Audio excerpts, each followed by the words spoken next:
Voltamos a apresentar Justiça na Tarde. Justiça na Tarde Debate. Em Brasília, 15 horas e 1 minuto. Nós estamos agora para iniciar o nosso debate da tarde de hoje, que trata de tema que é bastante debatido em nossa sociedade, que é o direito autoral. Eu vou começar já perguntando para o nosso primeiro convidado dos três de hoje, o Dr. Lucas Sérvio, advogado, professor, mestre em Direito e presidente da Comissão de Direitos Autorais, Imateriais e Entretenimento da Ordem dos Advogados do Brasil, Distrito Federal. Antes de mais nada, muito obrigado pela sua presença conosco, por aceitar o nosso convite aqui na Rádio Justiça. Boa tarde, Cadu. Eu que sempre agradeço, sempre me honra muito e me dá muita alegria estar aqui com vocês. Eu ia aproveitar e mandar um abraço pro Walter, né, que está em casa descansando, nós aqui trabalhando. Exatamente. Eu não sei se ele está nos ouvindo, se ele está agora, talvez, mas a gente transmite o abraço para ele, inclusive, sempre reforçando, ele estará de volta daqui a 2 semanas, merecidas férias do amigo e colega Walter Lima, que sempre está conosco aqui no Justiça na Tarde, na Voz do Brasil. Carlos Eduardo Cunha aqui até a semana que vem, depois eu volto com Regra do Jogo e os outros programas que a gente acompanha aqui pela Rádio Justiça. Esse tema de direito autoral, aliás, nós temos uma questão muito específica sobre a qual nós vamos abordar daqui a pouco, que é uma decisão do STJ que entendeu que do Leme ao Pontal, estamos falando de Tim Maia, ela não ofende direitos autorais do falecido. É apenas um dos temas que a gente pode abordar aqui referente à questão do direito autoral, mas eu gostaria de começar falando a respeito do tema em si. Eu gosto de abordar conceitos porque quando se trata de direito, normalmente nós estamos falando disso. Direito autoral é algo que trata particularmente de caráter artístico, de peças, como no caso da música de Tim Maia, mas isso não é algo que existe desde os tempos de Adão e Eva. Então, ou se existiu, não temos referências a isso. Há alguns marcos com relação ao próprio desenvolvimento desse conceito e que chegam a uma legislação atual. Como é que a gente pode sintetizar essa ideia, esse conceito de direito autoral frente a essa questão? A gente, até as crianças sabem, a arte está na nossa vida desde que a gente começa a perceber as coisas, né? Mas, para identificar o autor, né, ou seja, aquele que criou alguma coisa, né? E acho que é uma das maiores referências artísticas que qualquer pessoa pode conhecer, é Leonardo da Vinci, né, que fazia tudo, né, pintava, esculpia, era cientista, né, o cara era multifacetado, multitalentoso. Mas o termo autoral, né, com esse termo, a origem dele começou pela Europa com Gutenberg, né, porque aí a gente podia eternizar as coisas, né, anotar, ter comprovação de que realmente a pessoa que disse que criou aquilo realmente criou, né? E isso é um preceito tão forte que é um dos preceitos mais importantes do direito autoral, né? Que é a anterioridade. Então, aquele que criou é o dono, né? E mesmo que hoje em dia a gente tem a LDA, a gente tem os órgãos de registro, né? Mas mesmo que você não registre aquela obra que você criou, né? Aquela música, aquela pintura, ela continua sendo sua. Então, no momento que tem ali um embate, você já, eu demonstrei que eu dei a luz dessa obra antes da pessoa que diz que é o dono, né? Então, o dono sou eu. Mas, pessoal, registrem, tá? Não vão achando que tá... por favor. Tá? Isso evita muita dor de cabeça, porque vai existir lá um preceito, né? Uma lista, e a pessoa que pode até tentar passar a perna em você, não, já registrou, então não vou nem tentar brigar por isso aqui, porque vai ser perda de tempo, né? Então, mantenha o seu acervo registrado, atualizado direitinho para a sua própria segurança, né? A gente ainda vai voltar nessa questão justamente, que isso é extremamente importante. Conosco também o Dr. Jader Windson da Silva Leite, advogado e membro da Comissão de Direitos Autorais, Imateriais e Entretenimento da OAB Distrito Federal. Dr. Jader, eu vou começar perguntando sobre um aspecto que parece semelhante, mas pelo visto tem diferença. Patente. É parecido, mas não é necessariamente a mesma coisa. Como é que se diferencia uma coisa da outra? Primeiramente, boa tarde, Cadu. Boa tarde a todos os ouvintes, telespectadores. É um procedimento bastante interessante fazer essa análise, né? Você trouxe pontualmente um aspecto que seria a patente. Mas existem outros aspectos dentro do que a gente vai compreender como eixo principal, a propriedade intelectual. Nela se divide entre propriedade industrial, né? E a propriedade, os direitos autorais, que é esse eixo nosso central aqui.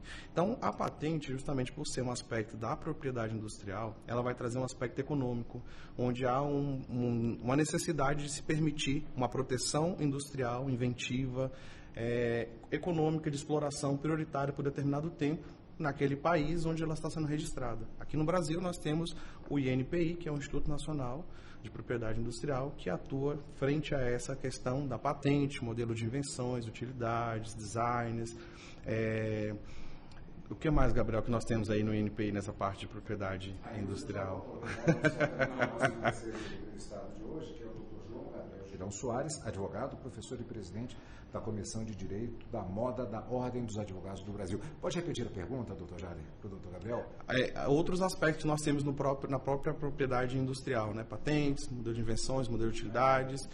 Dentro da propriedade industrial, a gente tem aí o que é registrável e o que é patenteável, né? Registrável, nós temos os desenhos industriais. Sim. E também temos as marcas, mas de forma patenteável nós temos as ideias e aqueles modelos de utilidade que são feitos em cima daqueles desenhos industriais. Então, dentro da lei de propriedade industrial, praticamente, né, que é o que a gente está tratando agora, esses 4 são os bens tutelados mais diretos que nós temos. Existe uma zona enevoada em relação, no caso, a direito autoral e direito de patente, porque até a própria designação de direito intelectual. Então, mas se eu componho uma música, isso não seria... Já entendeu? Estou até me atrapalhando, porque isso não é uma zona um pouco enevoada, não? Como é que funciona isso? Na verdade, assim, quando a gente começa a trabalhar de fato com ele, né, a gente consegue distinguir bem, porque a lei de direitos autorais, ela tem, a fins de comprovação, um meio bem mais longo, se ele não tiver sido registrado.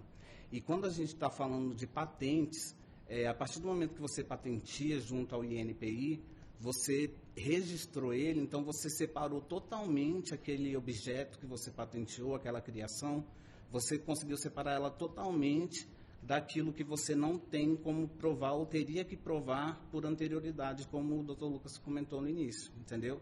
Então, essa parte patente, ela é muito clara. O que fica mais obscuro é a parte de direito autoral mesmo, a lei de direito autoral, porque ela pega aí, por exemplo, você tem o período enquanto a pessoa está viva, que ela tem o direito, por exemplo, a uma música, como o senhor comentou no início, e a minha mãe, por exemplo, ela compôs uma música, ela faleceu e agora a gente tem mais 70 anos pela frente que são passa para a gente os direitos autorais dela. Então, assim, a gente consegue separar bem o direito autoral da patente. Parece que o doutor adivinhou exatamente o que eu ia perguntar agora, porque é exatamente a questão do falecimento, agora falando especificamente do direito autoral, se ele se transmite por herança. E, aliás, nós temos alguns casos, não viraram casos, mas assim, há muitas músicas famosas, e eu estou falando do passado. Existe até uma comparação, eu tentei fazer a pesquisa um pouco antes, mas eu não obtive sucesso. Uma alegação, por exemplo, que, se eu não estou enganado, acho que é o hino nacional, um dos hinos que representam a nossa memória, a nossa questão patriótica, digamos assim, e que há uma referência a uma música de Verdi, que é um trecho da ópera que é muito semelhante a essa música. Isso já ficou para as calendas, porque já caiu em domínio público. Sim. Quando cai em domínio público é mais fácil. Mas o domínio público não te dá autorização de fazer o que quiser também, né? Você não pode denegrir a obra, você não pode malversar aquela forma de maneira que ofenda o artista ainda que falecido, a família, né?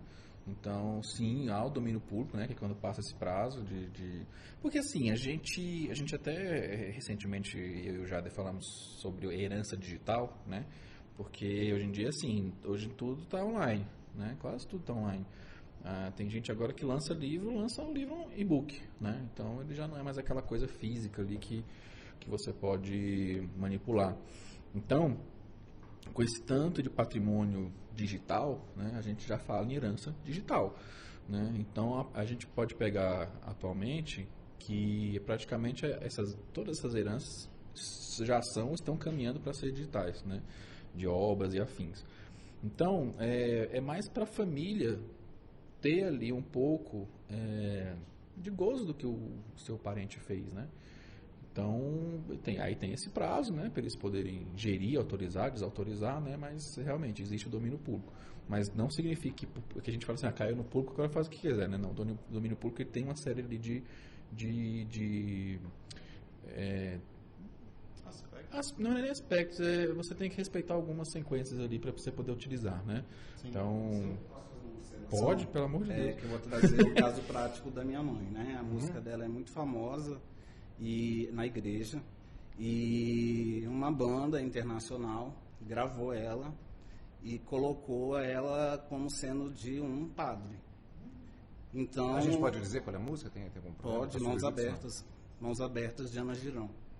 E eles colocaram como sendo do Padre Irala. Eu posso até falar o nome dele aqui, porque quando eu liguei para as Paulinas Comep, que é quem grava, elas falaram que não iriam corrigir e que a música era do padre. E aí eu falei para elas, então tá, eu vou entrar com processo e a vontade da minha mãe eu vou ter que desrespeitar, porque a vontade dela era que ficasse para que as pessoas, a igreja utilizasse para receber fins lucrativos para trabalhos que eles fazem interno, enfim. E eu falei para ela, vou ter que desrespeitar, porque a única vontade dela que ela deixou foi, deixem meu nome na música, porque eu compus, e é um direito dela. E ela falou que não ia trocar quando o Padre Irala passa por trás dela e pergunta, olha, o que está acontecendo? E aí a freira vira para o padre e fala, olha, tem um jovem aqui dizendo que a música Mãos Abertas é de uma tal de Ana Girão, que não é do senhor. E aí ele pegou, virou e falou, mas é dela. Nunca falei que foi minha. Eu divulguei. Então, assim, na prática, o que a gente tem? Eu teria que mover uma ação judicial contra eles para que eles retificassem essa nomenclatura e podia pedir indenização em cima disso.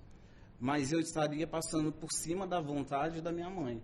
Ainda bem que teve o bom senso do outro lado e a gente resolveu de uma forma amigável e eles fizeram uma retratação no YouTube, colocando a Ana Girão como compositora e resolveu. Mas dá muito trabalho mesmo tendo caído no domínio público. Ainda mais uma música de igreja, imagine. E é algo de grande repercussão, porque falamos em termos de igreja, então, inicialmente, o ouvinte pode estar pensando assim, não, mas é um universo restrito. Me lembro muito do Padre Irala, que, para quem já ouviu a famosa Oração de São Francisco, ele tem uma gravação que ficou muito famosa nos anos 70, mais ou menos, que era no mesmo período em que fazia muito sucesso também o Padre Zezinho, havia toda uma movimentação. Eu estudava no Marista, por isso, inclusive, que eu acompanhava isso. E eu lembro muito bem disso, e essa Oração de São Francisco, que é muito famosa, existe uma versão de, na época, um disco compacto, que circulou muito, era muito famoso, porque é uma belíssima oração, independente de religião, a questão não é essa, e que ficou muito famosa, e o padre justamente era famoso. E essa música também interessante, a vinda desse caso. E ele teve uma postura bastante correta, pelo que eu estou entendendo, então, ele falou, não, a música realmente era dela. Não, padre, totalmente. As freiras é que desconheciam. Como é que fica essa situação, doutor Lucas? Como é que fica isso, resumindo? É uma situação bastante curiosa. O Gabriel primeiro ele respeitou a vontade da mãe, né? E se eu não me engano, essa vontade ela nem deixou por escrito, né? Ela só te falou, meu filho, eu não quero que você proíba ninguém de usar, né? Ela chegou a autorizar eles em vida a gravar o grupo OPA, né? A gravar na Bahia, mas foi apenas autorização para uma gravação. O restante foi verbal. E a gente seguiu essa vontade verbal dela. Já encontrei também casos de herdeiros, né, que o autor, né, o falecido, diz, não quero que vocês briguem, né, quem quiser usar, usa, né, e aí, depois que botou a terceira pá de terra no buraco, quem estava usando, os filhos estavam cobrando direitos autorais. Não deixou escrito, né. Se tivesse deixado, teria validade. Teria validade. Olha só, aqui vou aproveitar justamente para puxar um caso que, aliás, é uma notícia curiosa, porque ela tem duas linhas. Estamos falando aqui do cantor Tim Maia e de uma decisão do Superior Tribunal de Justiça. A notícia aqui, vou dar a fonte, ela é publicada no site Migalhas, diz o seguinte: STJ, bar do Leme ao Pontal, é um bar, não ofende direitos autorais de Tim Maia. O colegiado considerou que a expressão era de uso comum para se referir-se à orla do Rio de Janeiro antes da canção do artista. Notícia está aqui, aqui já vou entrar na questão, mas curiosamente, na mesma notícia divulgada, é exatamente a questão da camiseta, que o mesmo colegiado teve um entendimento diferente no caso de uma marca de roupas que utilizou trechos de músicas do artista em camiseta. Acho que aliás, eu posso citar os trechos da música aqui sem ter problema de direitos autorais. Acho que não tem problema não, né? Já perguntam lá. Então, ouvinte, a direção da rádio, está todo mundo vendo que assim estou plenamente autorizado. Tem 3 advogados especialistas na área que me permitem. Aliás, aqui, inclusive, eu não estou achando os trechos das letras, mas são conhecidas. Vai me dar branco agora, justamente da letra da música, quando ele fala goiabada e tal, agora realmente me deu branco. Mas são trechos muito conhecidos das músicas dele e que estavam nas camisetas, só que aí a fábrica ela tem que pagar o que foi obtido sem autorização para o espólio, se eu não estou enganado, do cantor Tim Maia. Comentários, eu vou deixar para os 3. Eu vou passar agora para o doutor Jader, que né? E daqui a pouco a gente faz o círculo. Doutor, comenta para a gente a respeito dessas 2 decisões. Quando o Cadu começa perguntando essa parte comparativa sobre patentes, né? Aí o Gabriel menciona a questão da marca, a gente vê essa parte industrial do direito, né, da propriedade intelectual, a gente compreende que esses aspectos de cunho comercial, eles têm essas proteções para permitir exatamente a exploração comercial. Dentro do direito autoral, nós vamos trabalhar ali com 2 vertentes, que é o direito moral, do próprio compositor, do próprio artista, do criador, às vezes do cientista, né? A gente também pode estender isso até trabalhos acadêmicos, artigos científicos, livros e por aí vai. E tem o aspecto patrimonial atrelado, que justamente é o alvo dessa questão, dessa ação, com relação às citações. Se eu pego, num primeiro momento, e vejo que um estabelecimento comercial utiliza como nome para ser um chamariz, e é dentro de um cotidiano, afinal, muito do que se fala das letras do próprio Tim Maia, nosso saudoso, ele trazia muita coisa do cotidiano, num aspecto temporal, regional, que se aborda ali uma realidade no cotidiano e usa aquilo ali como uma música popular brasileira, por assim dizer. Então, não haveria o que se falar nesse primeiro momento, de forma simples, do que se questionar com relação ao estabelecimento. Agora, diante dessa marca que usa para fins econômicos explorar, eu vou ganhar uma edição, uma porcentagem, um lucro em cima de determinada tiragem, justamente por conta dessa estação. Guaraná, suco de caju, goiabada, e aí eu vou usar isso para ganhar dinheiro e não vou fazer essa reparação também para os seus herdeiros ou seus sucessores, aí é onde de fato entra essa divergência, esse atrito. Então seria mais ou menos nesse sentido. Quando tem um aspecto econômico em cima e não há uma consciência de que eu tenho que reparar para aqueles que são de direitos detentores desse aspecto patrimonial, aí sim entra-se essas questões. Poderia ter sido acontecido como o caso do Dr. Gabriel, eu chego, tento fazer uma negociação, um acordo de forma pacífica, vamos fazer uma reparação com relação a isso, mas se não houve essa tentativa, não houve uma possibilidade, sim, a gente vai pelas vias judiciais para trazer essa harmonização e reparação no que for devido. E aí foi a 3ª turma, né, da STJ que decidiu, eu estava vendo aqui, essa guaraná e suco de caju e goiabada sobremesa. Você e eu e você. Ele só tirou alguma, né? Agora, o que me chama a atenção para esse caso é que é o que é prático, normalmente. São ações que são intentadas contra grandes empresas. Porque quando é feito na rua, quando é feito em qualquer lugar assim, ou uma loja menor, né? Acaba que você não consegue buscar bem esse revertimento em dinheiro. Como aqui no caso é público, foi a reserva quem fez, né, essas camisetas, ficou fácil para o espólio tomar uma atitude e ter uma indenização plausível. Reserva é a fábrica de camisetas, no caso. É a marca. É a marca. Mas olha que engraçado, Gabriel, assim, você tem razão.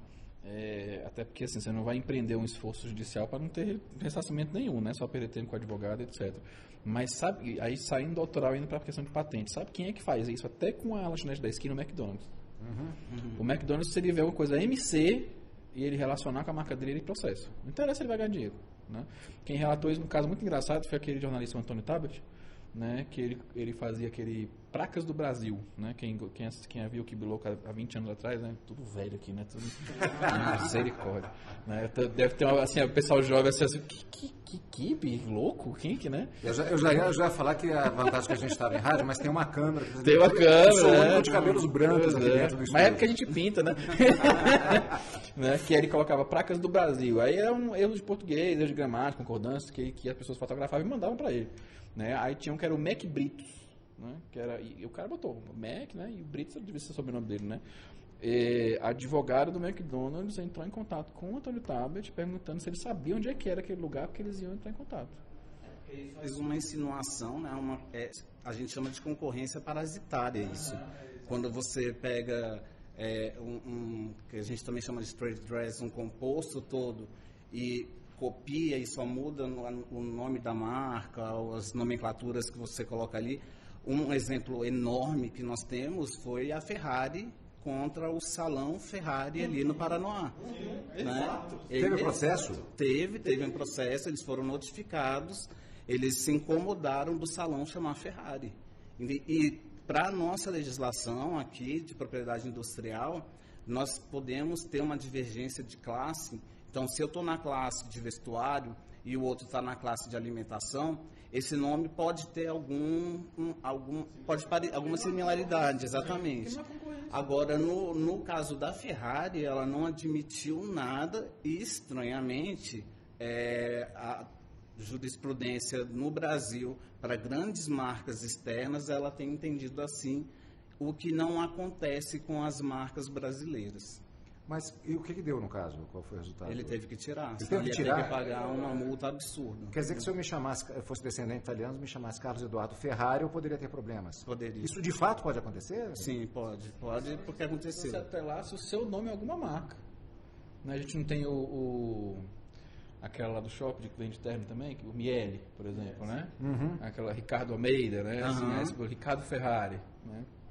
Depende, né? Se um advogado entrou na internet e viu. Interessante. E aí a gente começa a entrar um pouco na questão da subjetividade que você tem com relação a isso. Porque é muito, né? Porque você como o Gabriel falou, lá se vem de fora, a decisão é uma. Né? Se é o vizinho que está reclamando, a decisão já é outra, né? Então qual que é o parâmetro? É muito comum usar... Eu vou citar um outro caso aqui que eu lembrei agora, com certeza todo mundo conhece. Eu vou me permitir até cantar um pouquinho aqui.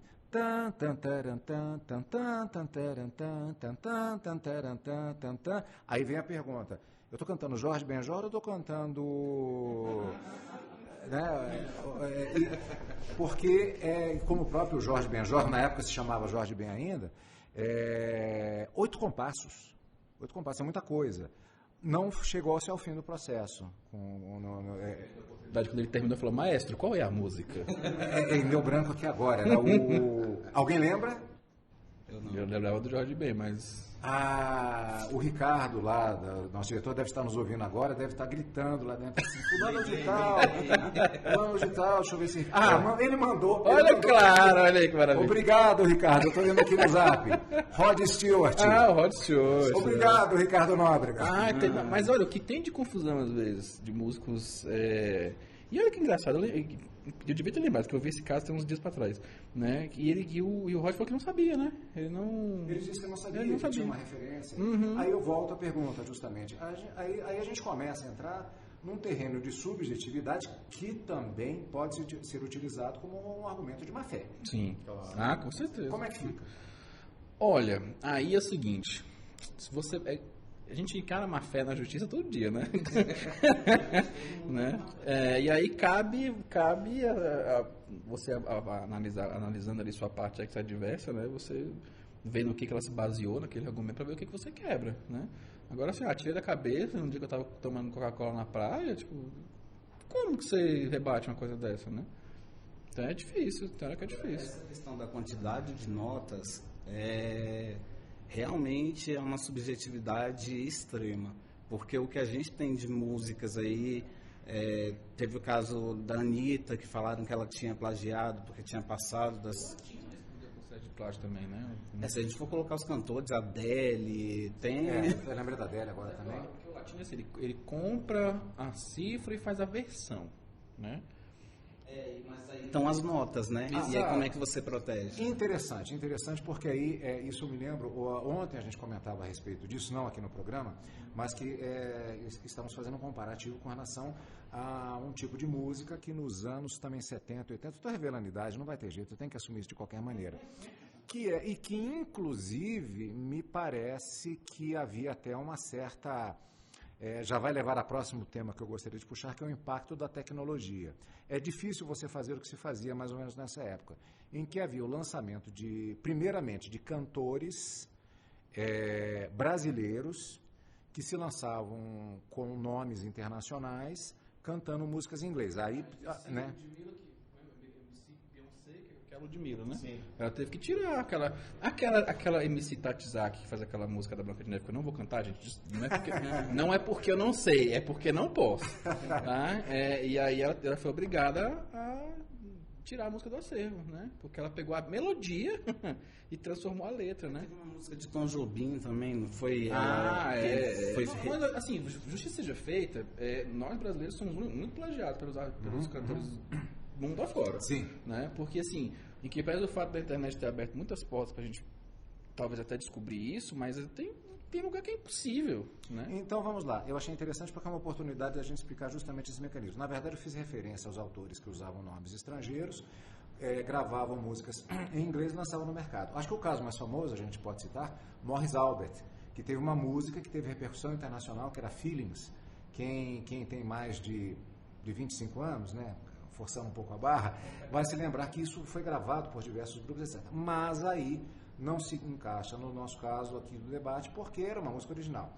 Mas nós temos também as chamadas versões, inclusive de músicas que fazem muito sucesso e de repente aqui, em versão em português, se descobre que se tratava de uma versão, na verdade, de uma música original. Como se dá esse mecanismo? É pago uma quantia? Parece que tem até o nome, como o doutor falou agora, inclusive. Como é que funciona isso? Ele é pago, né? Você paga um valor que é referente ao direito autoral mesmo. Agora eu não estou lembrando o nome, não é royalties. Acho que você citou agora, que paga alguma coisa, que o doutor falou agora de momento, mas de qualquer maneira, era exatamente isso. Então eu posso, se eu sou cantor, tenho uma música internacional que faz um sucesso tremendo, mas não é conhecida aqui. Eu pago para o autor e posso fazer a minha versão e escrever do jeito que eu quiser. Exato. É porque eles chamam de adaptação. Né? Eles não modificam a versão original. Eles tentam manter o máximo possível, mas para manter a mesma melodia, eles fazem uma adaptação naquelas frases. A última que eu lembro que ele pegou foi aquela... Nossa, aqui tem muito tempo também, aquela do Gangnam Style. Né? Ele pegou, comprou, né, a melodia, né, a cifra, tudo, né? Aí ele fez a letra dele e encaixou na melodia. Ficou bom? Não sei. Quem gostou, gostou. Né? Mas pagou, né? Agora já teve uns casos que ele não pagou. Ele simplesmente pegou na internet, né? E lançou a versão dele. Aí o artista descobriu e meteu um processo. Né? Curiosamente, esse tipo de adaptação, isso é algo que existe há muito tempo, há séculos, literalmente. Vou citar alguns exemplos aqui. Por exemplo, uma música em que a dúvida sobre a autoria, que é a famosa Greensleeves. Não, eu não vou cantar. Mas assim, se eu cantasse, ou se eu tivesse a oportunidade de colocar, surgiu agora, ela é muito conhecida. Uma música lá do século XVI, atribuem até uma participação de Henrique VIII no meio da elaboração dessa música.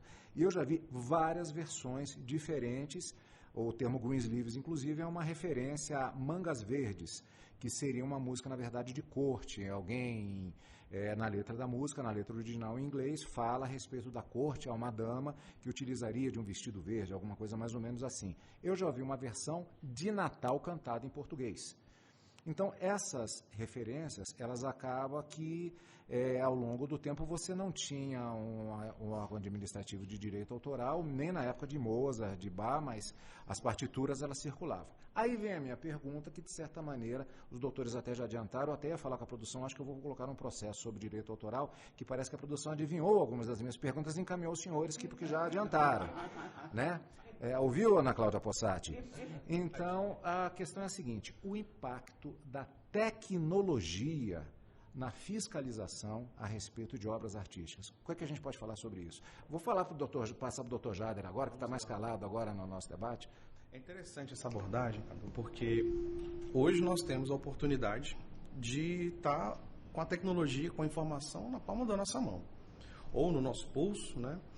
Então, existem situações diversas que a gente vai abordar e vai analisar, e muitas dessas exposições, elas acabam vindo, às vezes, com a intenção de realmente viralizar, né? Que hoje em dia está com esse termo muito em alta, é o hype, que é justamente eu tornar famoso, mencionando agora há pouco sobre as questões das versões. Há 20 anos atrás era tocar na rádio, né? Hoje em dia viralizou. Exatamente. O ápice eu acho que era estar, né, nos veículos de comunicação, como a radiodifusão, a televisão.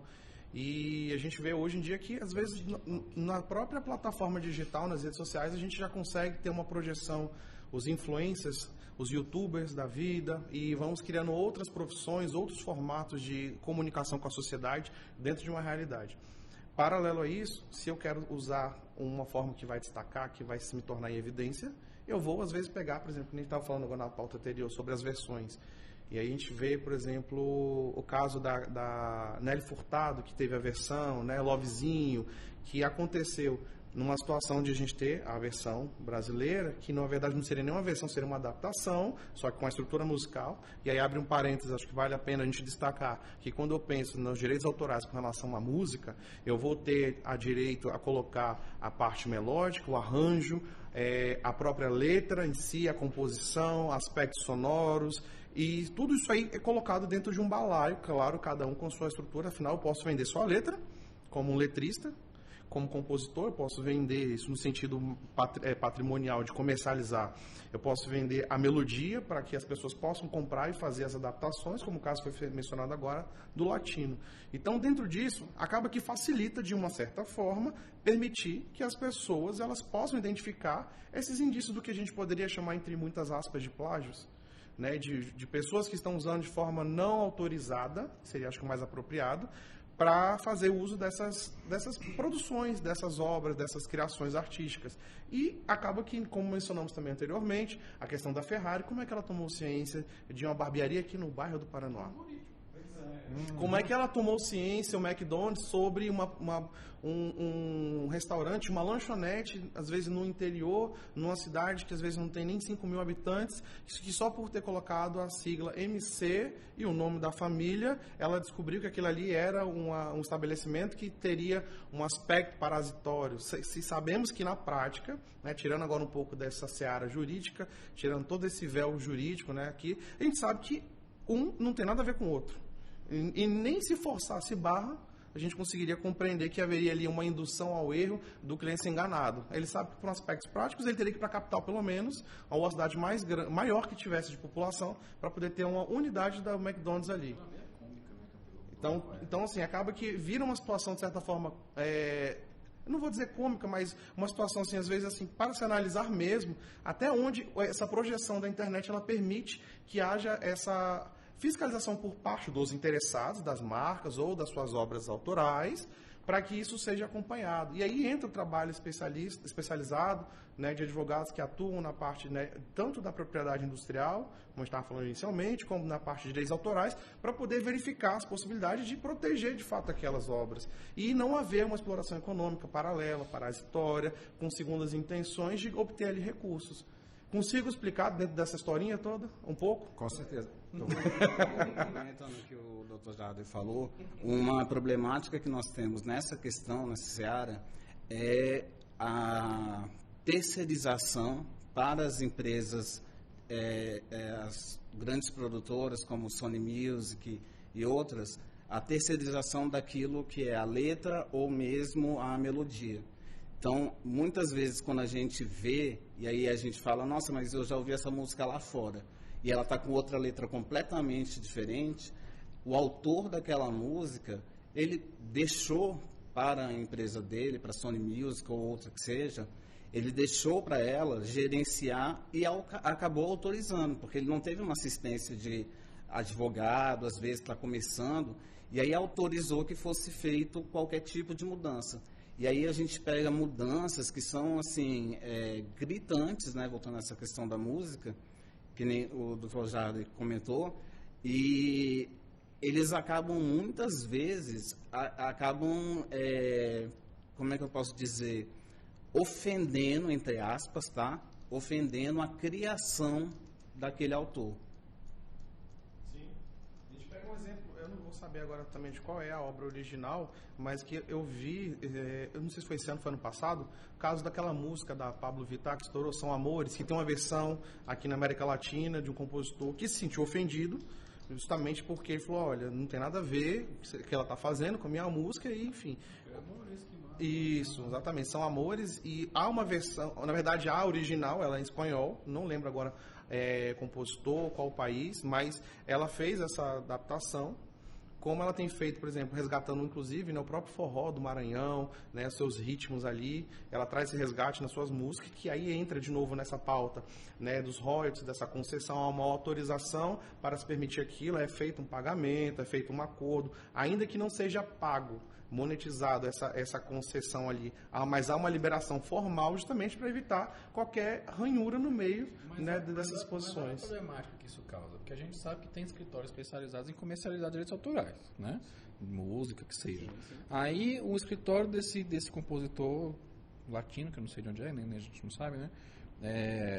Oferta a venda das melodias dele, das músicas dele, das letras dele que seja, né? Aí vem o empresário da Pablo, acho que é da Pablo, né? Que ela chama, né? Da Pablo Vittar, e compra, né? Aí ele grava a música, comercializa, aí depois que já tá o negócio o negócio já foi perfeito, né? Oferta, pagamento, propriedade, né?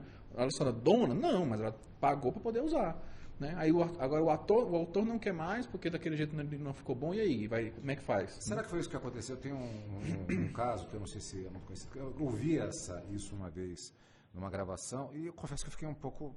O que é isso? A música Help, dos Beatles, e existe uma versão da Rita Lee que ela diz literalmente, a cabra disse mé. I wanna hold your hands, ela tem a versão que ela fala, a cabra disse mé. Não sei se os senhores já ouviram, mas... Né? Aí eu ouvi aquilo, o que é isso? Possivelmente isso foi negociado e foi exatamente o negócio jurídico perfeito. Exato. Aí assim, não trouxe ali um sentido pejorativo, né? Cômico, talvez. Né? Paródia, né? E você pode parodiar até sem pagar, né? Você vê, quem é do Nordeste, Adamastor Pitaco.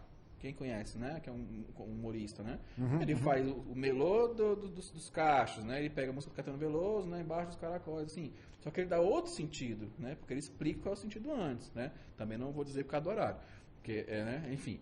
Então, assim, ele pega várias músicas clássicas, Roberto Carlos, Caetano Veloso, né? O Ramalho, né? E ele falou, essa aqui é o melhor do não sei o quê. Aí ele canta a música ipsis literis. Outra pergunta que adivinharam, justamente como você ia fazer, que é justamente a questão do... É que a gente já está no riscado há muito tempo. Com certeza.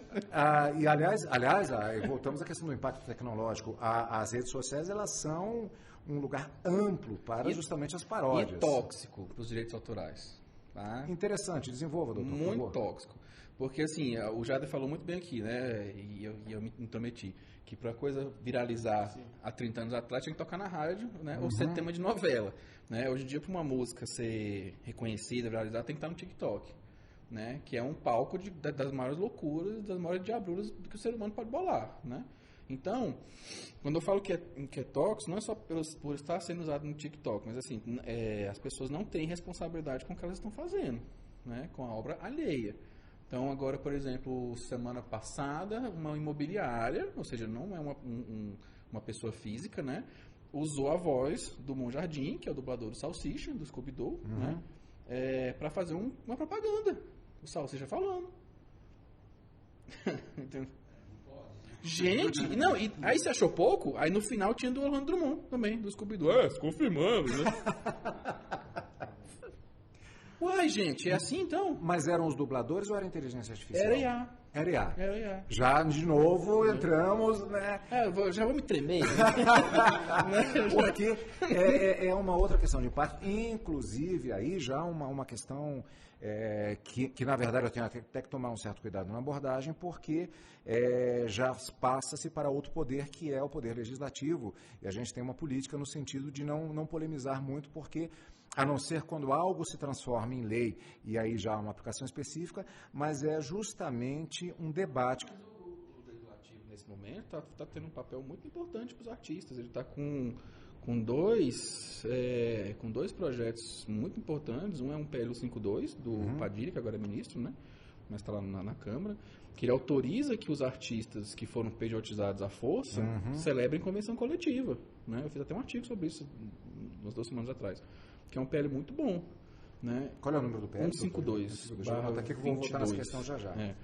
Né? Ele permite que os profissionais das artes, né, que foram pejotizados, que são PJ, né, compulsoriamente, porque ninguém quer ser PJ, gente, porque é bom. Não é, né?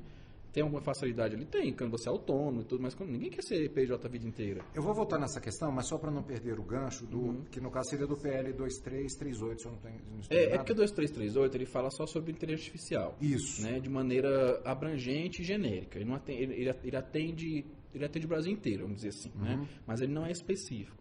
Aí voltando a essa questão da dublagem da arte, aí tem o PL 1376 de 22 também. Ele fala só sobre voz, só sobre dublagem. Né, que você não pode utilizar a IA para reproduzir a voz das pessoas. Interessante. Porque senão, cara, você paga R$100 pro artista e nunca mais ele que faz, nem trabalha. Né? Aí acabou.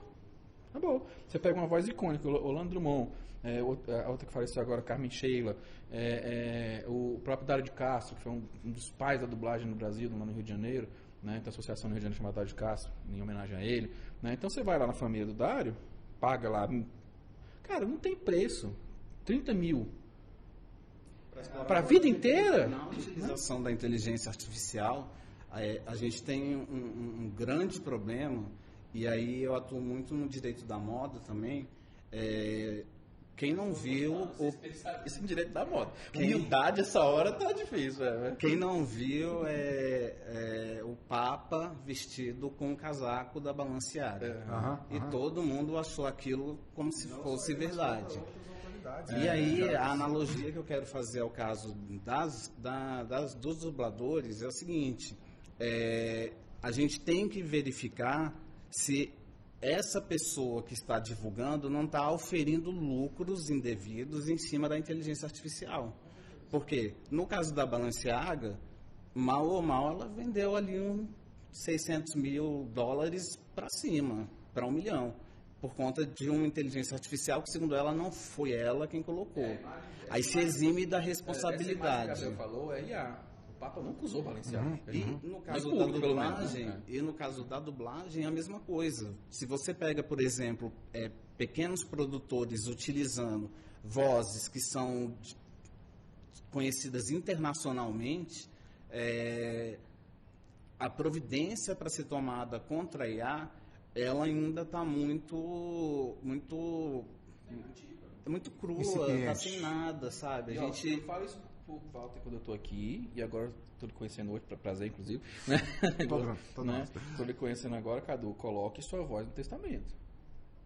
Tá? Já falei isso pro Walter, outras pessoas falaram para ele, né? Ele falou, já é a 4ª pessoa que me fala isso. Estou lhe falando aqui também. Coloque a sua voz no testamento, porque ela é seu patrimônio. Não? Isso aí, se você não colocar, a sua família vai ter um problema.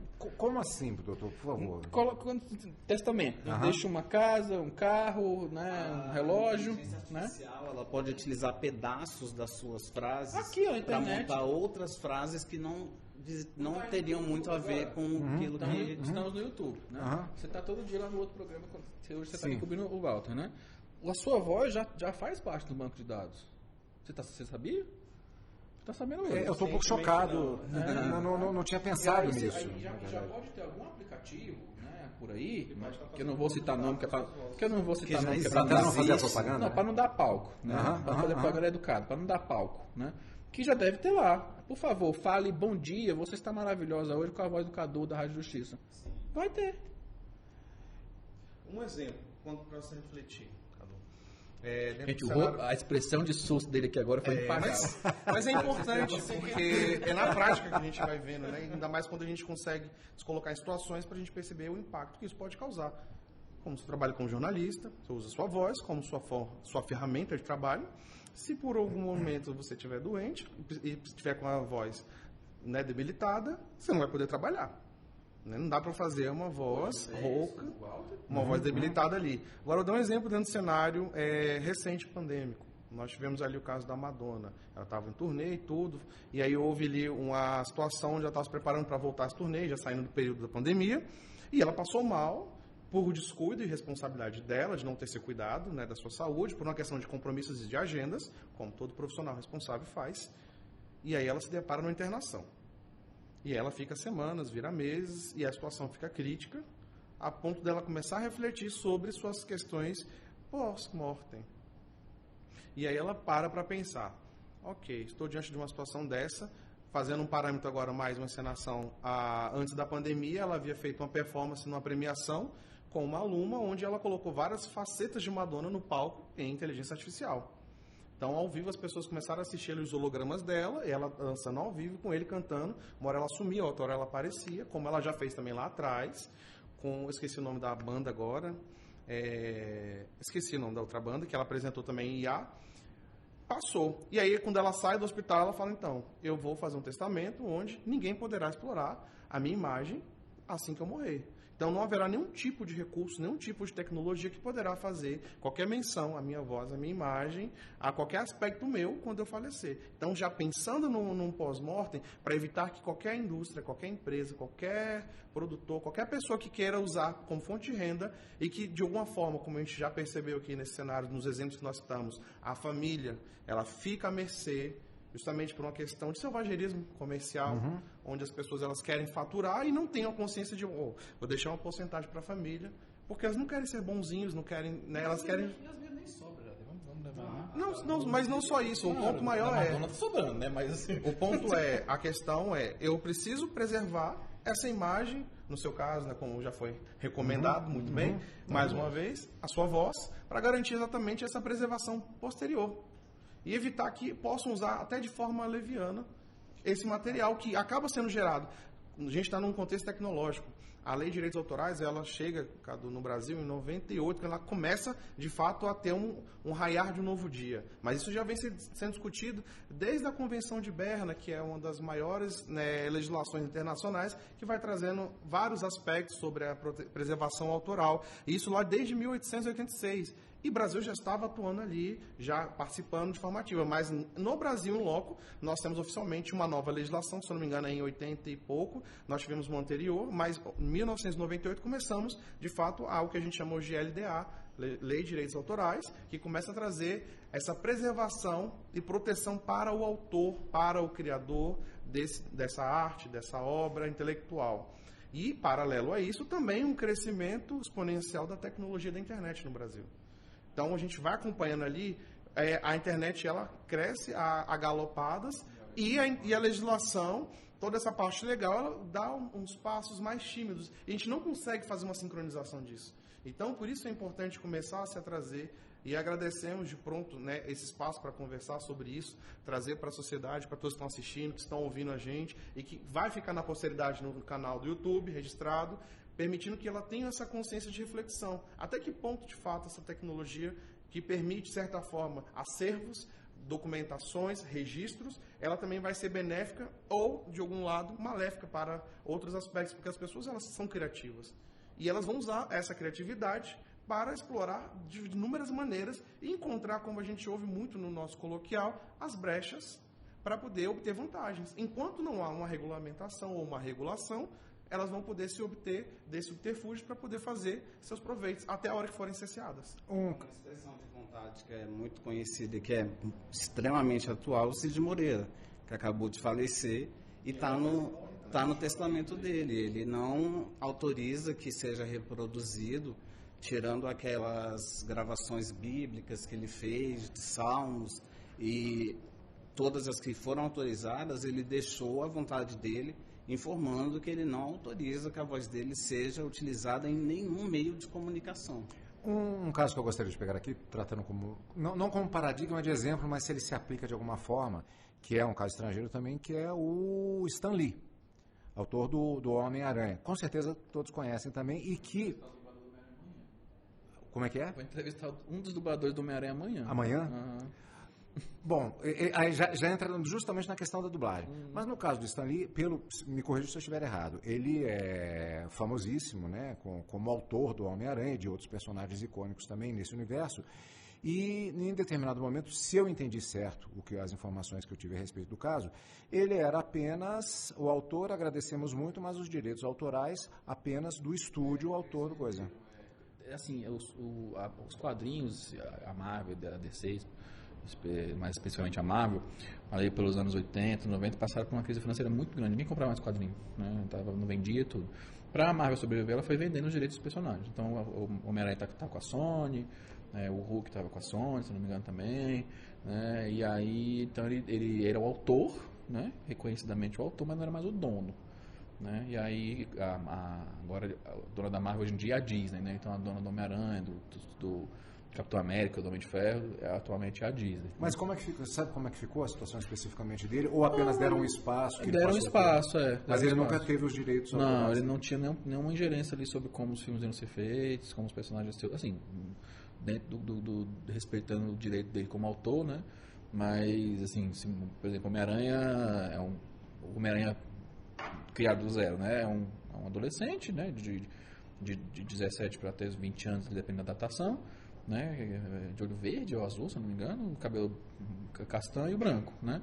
Aí nos anos 2000 a gente tem o Homem-Aranha negro, né? Que é quando fazem um multiverso, que não, no mesmo universo, inclusive, dependendo da história, né? Que é o Miles, né? O Miles que foi super bem recebido e é um personagem maravilhoso, né? Então, assim, nunca foram perguntar pro Stan Lee, a gente pode fazer um Homem-Aranha negro? Não, não tem mais ingerência sobre isso.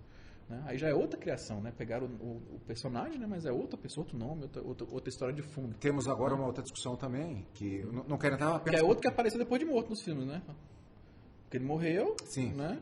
Aí ele fazia participação, já virou a gente ficava esperando ele aparecer, né? De um pipoca, sei lá, né? O easter egg ali, o cameo, né? Que a gente chama. A família agora deu processo também com relação ao ator Peter Cushing, que faz um dos almirantes do Star Wars, que foi feito também... Carrie Fisher, né? O próprio Luke Skywalker lá, o Mark Hamill, foi rejuvenescido, né? Mas estavam vivos, né?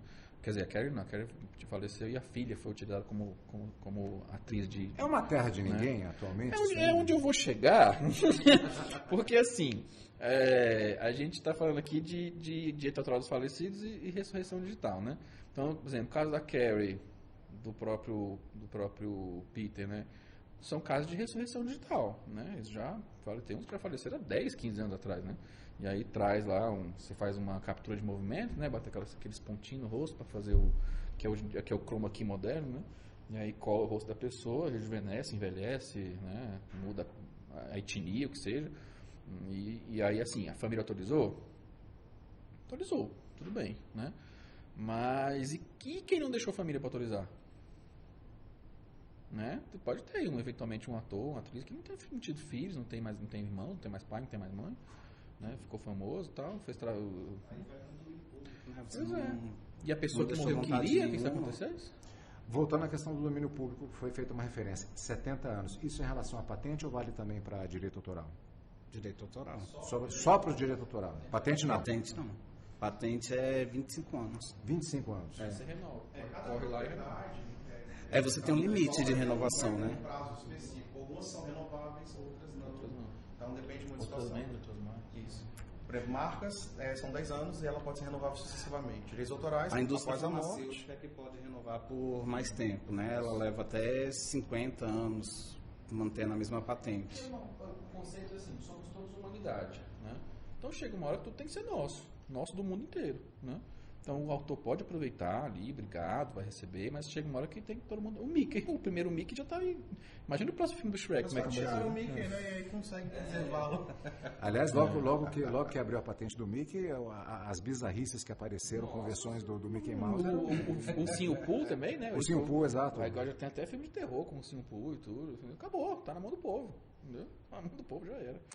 A intenção do criador já foi. É isso. Ponto que foi colocado no início da nossa entrevista de hoje, que foi com relação a registro. O que é que alguém... Tive uma ideia maravilhosa, o que eu acho que vai vingar de alguma forma.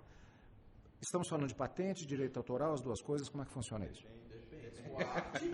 Como Por exemplo, depende. eu com 10 anos pensei na... Assim, tô dando um exemplo para todo mundo entender. Pensei na Mona Lisa, né? Mas não a pintei. Aí veio uma pessoa que pinta e é parecido com o que eu pensei, eu vou dizer que é meu? Não foi eu que executei. Né? Agora, no caso da marca, do produto, não. Eu criei aqui um copo que não quebra. Né? Pode meter tiro, botar bazuca que ele não quebra. Registrei. Né? Você vê o dono do Smile, para quem não sabe, o Smile, aquela carinha amarelinha, né, com sorriso, ele fez por $1, parece, um negócio assim. Na época. E aí tá. O designer foi contratado. Ele Assim, fez. né? Fez para não ficar no 0 a 0, né? Você faz Gente, um desenho. felizinho. Aí ele botou 2 pontinhos, né? Um círculo, tá aqui, ó. Não, me fala um preço. Não, tá bom, $1. Então tá aqui, pronto. O negócio virou, né? O negócio virou, sim. Eu não sei se é um caso, mas aí seria de patente. Eu não sei se a história é verdadeira, mas falaram que é dos carros hidramáticos, dos carros automáticos. Não, eu sei que o cinto de segurança, ele não quis. Ele falou, não, isso aqui salva vidas, quem quiser usar pode usar de graça. Não foi voluntário, automaticamente. O dono do Facebook, antes de ser dono do Facebook, né, o Mark Zuckerberg, ele fez um programa de vídeo, não sei se era editor de vídeo, não sei, né? E aí o Bill Gates quis comprar esse programa dele, ele liberou de graça para todo mundo. Agora em Brasília são 3 horas e 56 minutos, agora mais 10 segundos e teremos a virada do horário para 3 horas e 57 minutos. É a hora da gente fazer um intervalo para que possamos daqui a pouquinho voltar com a segunda parte. Então você que está em casa, pode tomar um cafezinho, pode tomar água, se bem que durante o programa você faz isso também, a gente aqui não pode, que a gente vai ter que levantar aqui, vai ser a hora do nosso respiro, para que voltemos, porque tem muito mais perguntas para fazermos no nosso debate do Justiça na Tarde aqui, hoje falando sobre direito autoral. Vocês estão vendo que o assunto rende, e vai continuar rendendo daqui a pouco, quando voltarmos depois do intervalo. Rádio Justiça, que você sintoniza seus direitos.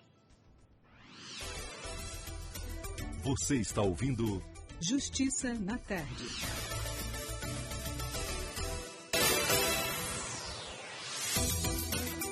Voltamos a apresentar Justiça na Tarde. Justiça na Tarde Debate.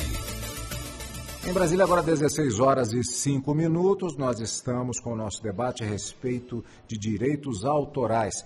E já tem uma pergunta aqui, já começando direto com o doutor Lucas Sérvio, que é com relação ao caso Kátia D'Angelo. Do que é que se trata, doutor? A Kátia D'Angelo é uma atriz, né, aqui do Brasil, uma atriz brasileira. E ela, esses dias aí, ela postou no Instagram quanto que ela recebeu a título de direitos conexos, né, que é o direito que você tem da sua obra, né, do uso da sua obra, por uma novela que ela fez, né. E assim, eu vou falar valores e tudo porque ela publicou, né. E sendo o assunto eu duvido que ela vai achar ruim porque, né, o tom é de protesto mesmo. Ela recebeu, por uma reprise da Tititi, que foi reprise, Veio Internacional, Canal Internacional, Globoplay, licenciamento, enfim, no total ela recebeu R$ 258,80 por todas essas exibições, por uma reprise completa. Quanto? R$ 258,80. Né, isso de 2021 para cá. Então a novela foi reprisada, foi vendida para o Globoplay, foi vendida para um canal internacional e ela, a atriz que fez a novela, R$ 258,80. E a Kátia está viva, né? E como o nosso tema é autoral dos falecidos, né? Sim. Imagina quanto que algum ator falecido está recebendo, se estiver recebendo, né? Teve outra reclamação também quanto a valores recebidos por reprise de novela, que foi o Fábio Assunção, né? Que divulgou também que os valores que ele recebeu, inclusive está na matéria, que direitos autorais não era esmola. Então, não é favor, exatamente, perdão.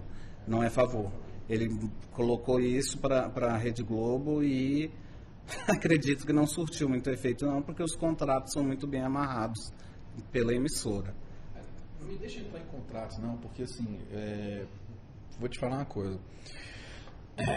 esse negócio, essa expressão que o Gabriel falou, que direitos autorais não é a favor, o Fábio Assunção, Matheus Solano, o próprio Dr. Vitor, presidente da Interartes, né, que é quem faz essa mediação também para os artistas.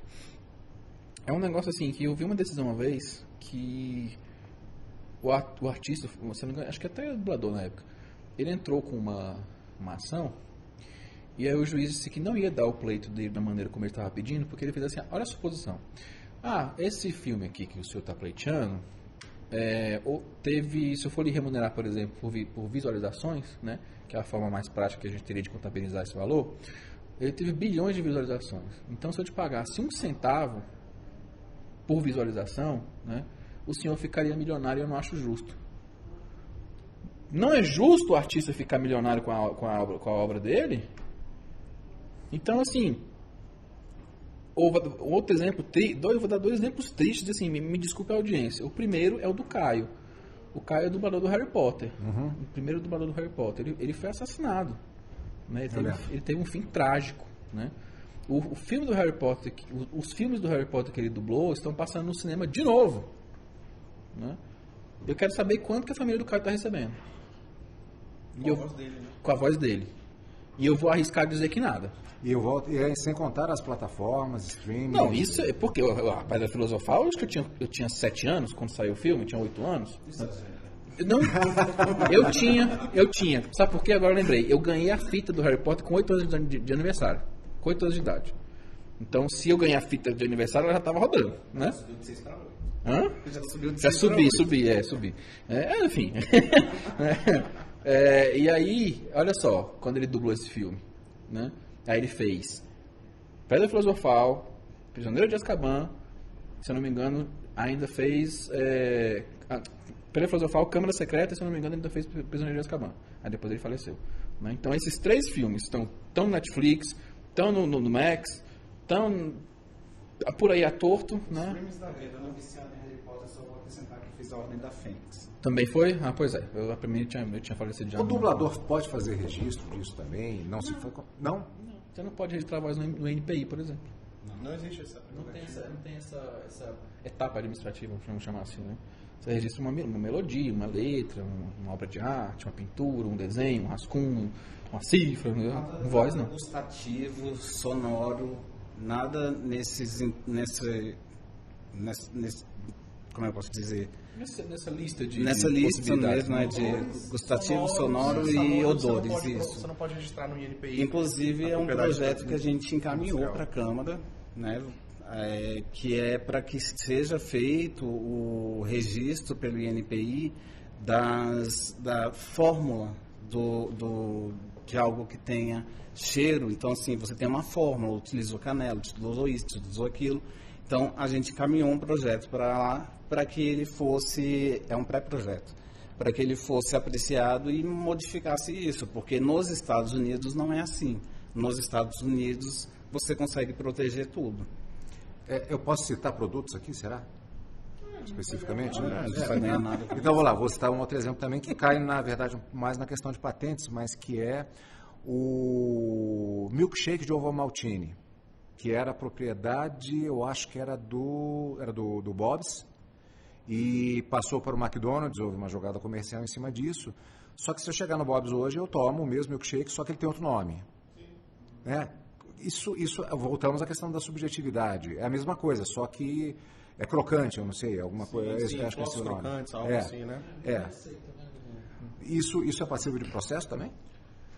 Em relação a nome, talvez. Agora, um exemplo que aconteceu esse ano foi a queda da preferência do nome Língua de Gato. Sim. Que nós tivemos. Se você recorda que aconteceu recentemente? Lembro. Antes da Copenhague chegar ao Brasil, nós passamos por uma situação de haviam outras marcas brasileiras e não brasileiras que utilizavam o termo língua de gato, que é, na verdade, uma especificação do formato daquele biscoito achocolatado.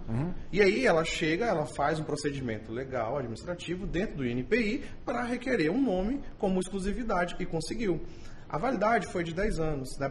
A preferência de utilizar, explorar economicamente, e a partir, dentro de uma questão prática, já no direito, a partir de 5 anos você pode questionar, e se houver uma tratativa ali judicial ou de reivindicação por algum aspecto sobre aquela sua propriedade que foi protegida, registrada no INPI, ela pode cair. E aí foi feita uma análise. Ao final do 9º ano, aliás, nós estávamos agora no 9º ano, se não me engano, do registro, ela cai judicialmente. Claro que a ação começou lá atrás, alguns anos atrás, e aí derrubou-se o direito exclusivo da Copenhague de utilizar o termo língua de gato soberanamente no Brasil.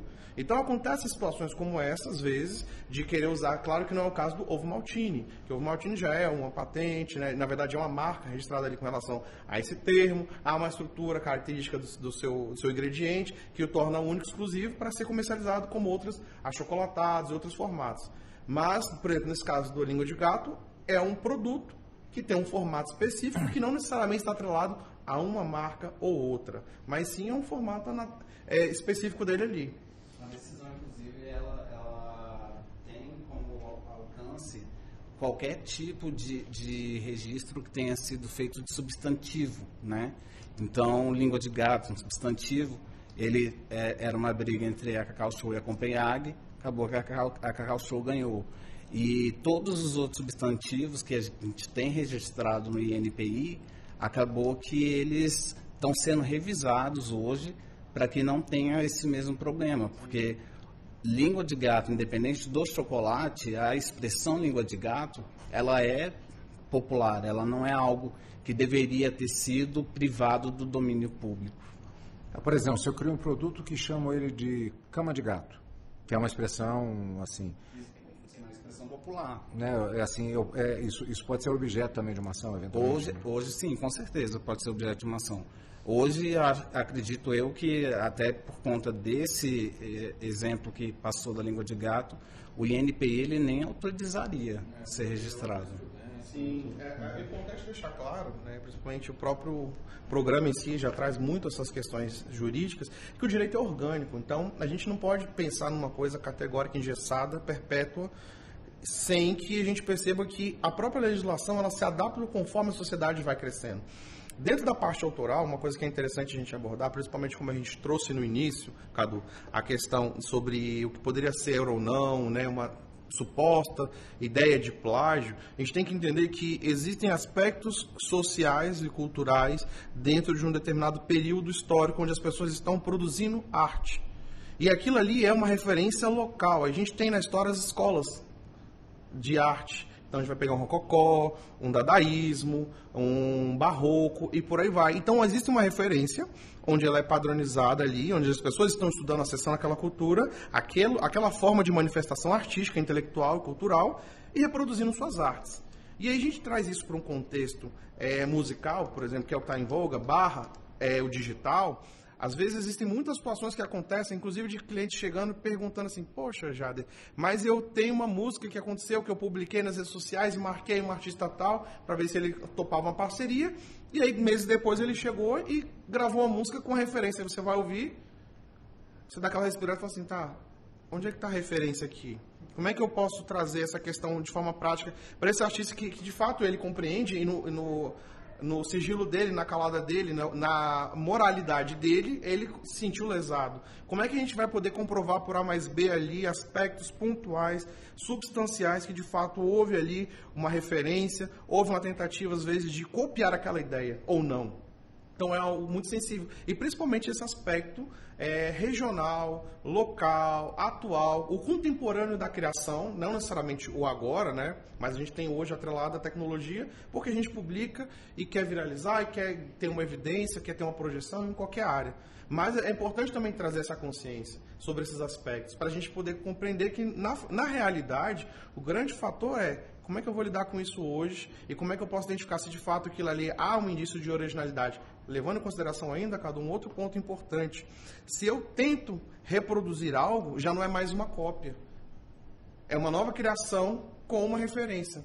A não ser que a pessoa, ipsis literis, ali, ela faça na cópia, assim, tipo uma fotocópia, uma xerox ali de fato. Do contrário, ela está usando uma referência ainda. É polêmico, mas vale a reflexão, né? Eu acho que uma perspectiva que vale a ser analisada, que a pessoa, por mais que ela tenha intencionado usar aquilo ali para fins econômicos, aí a gente pode bater sobre, às vezes, aspectos de concorrência desleal, parasitária, enfim, qualquer outro aspecto, mas existem fatores que ainda assim é uma nova obra que foi criada.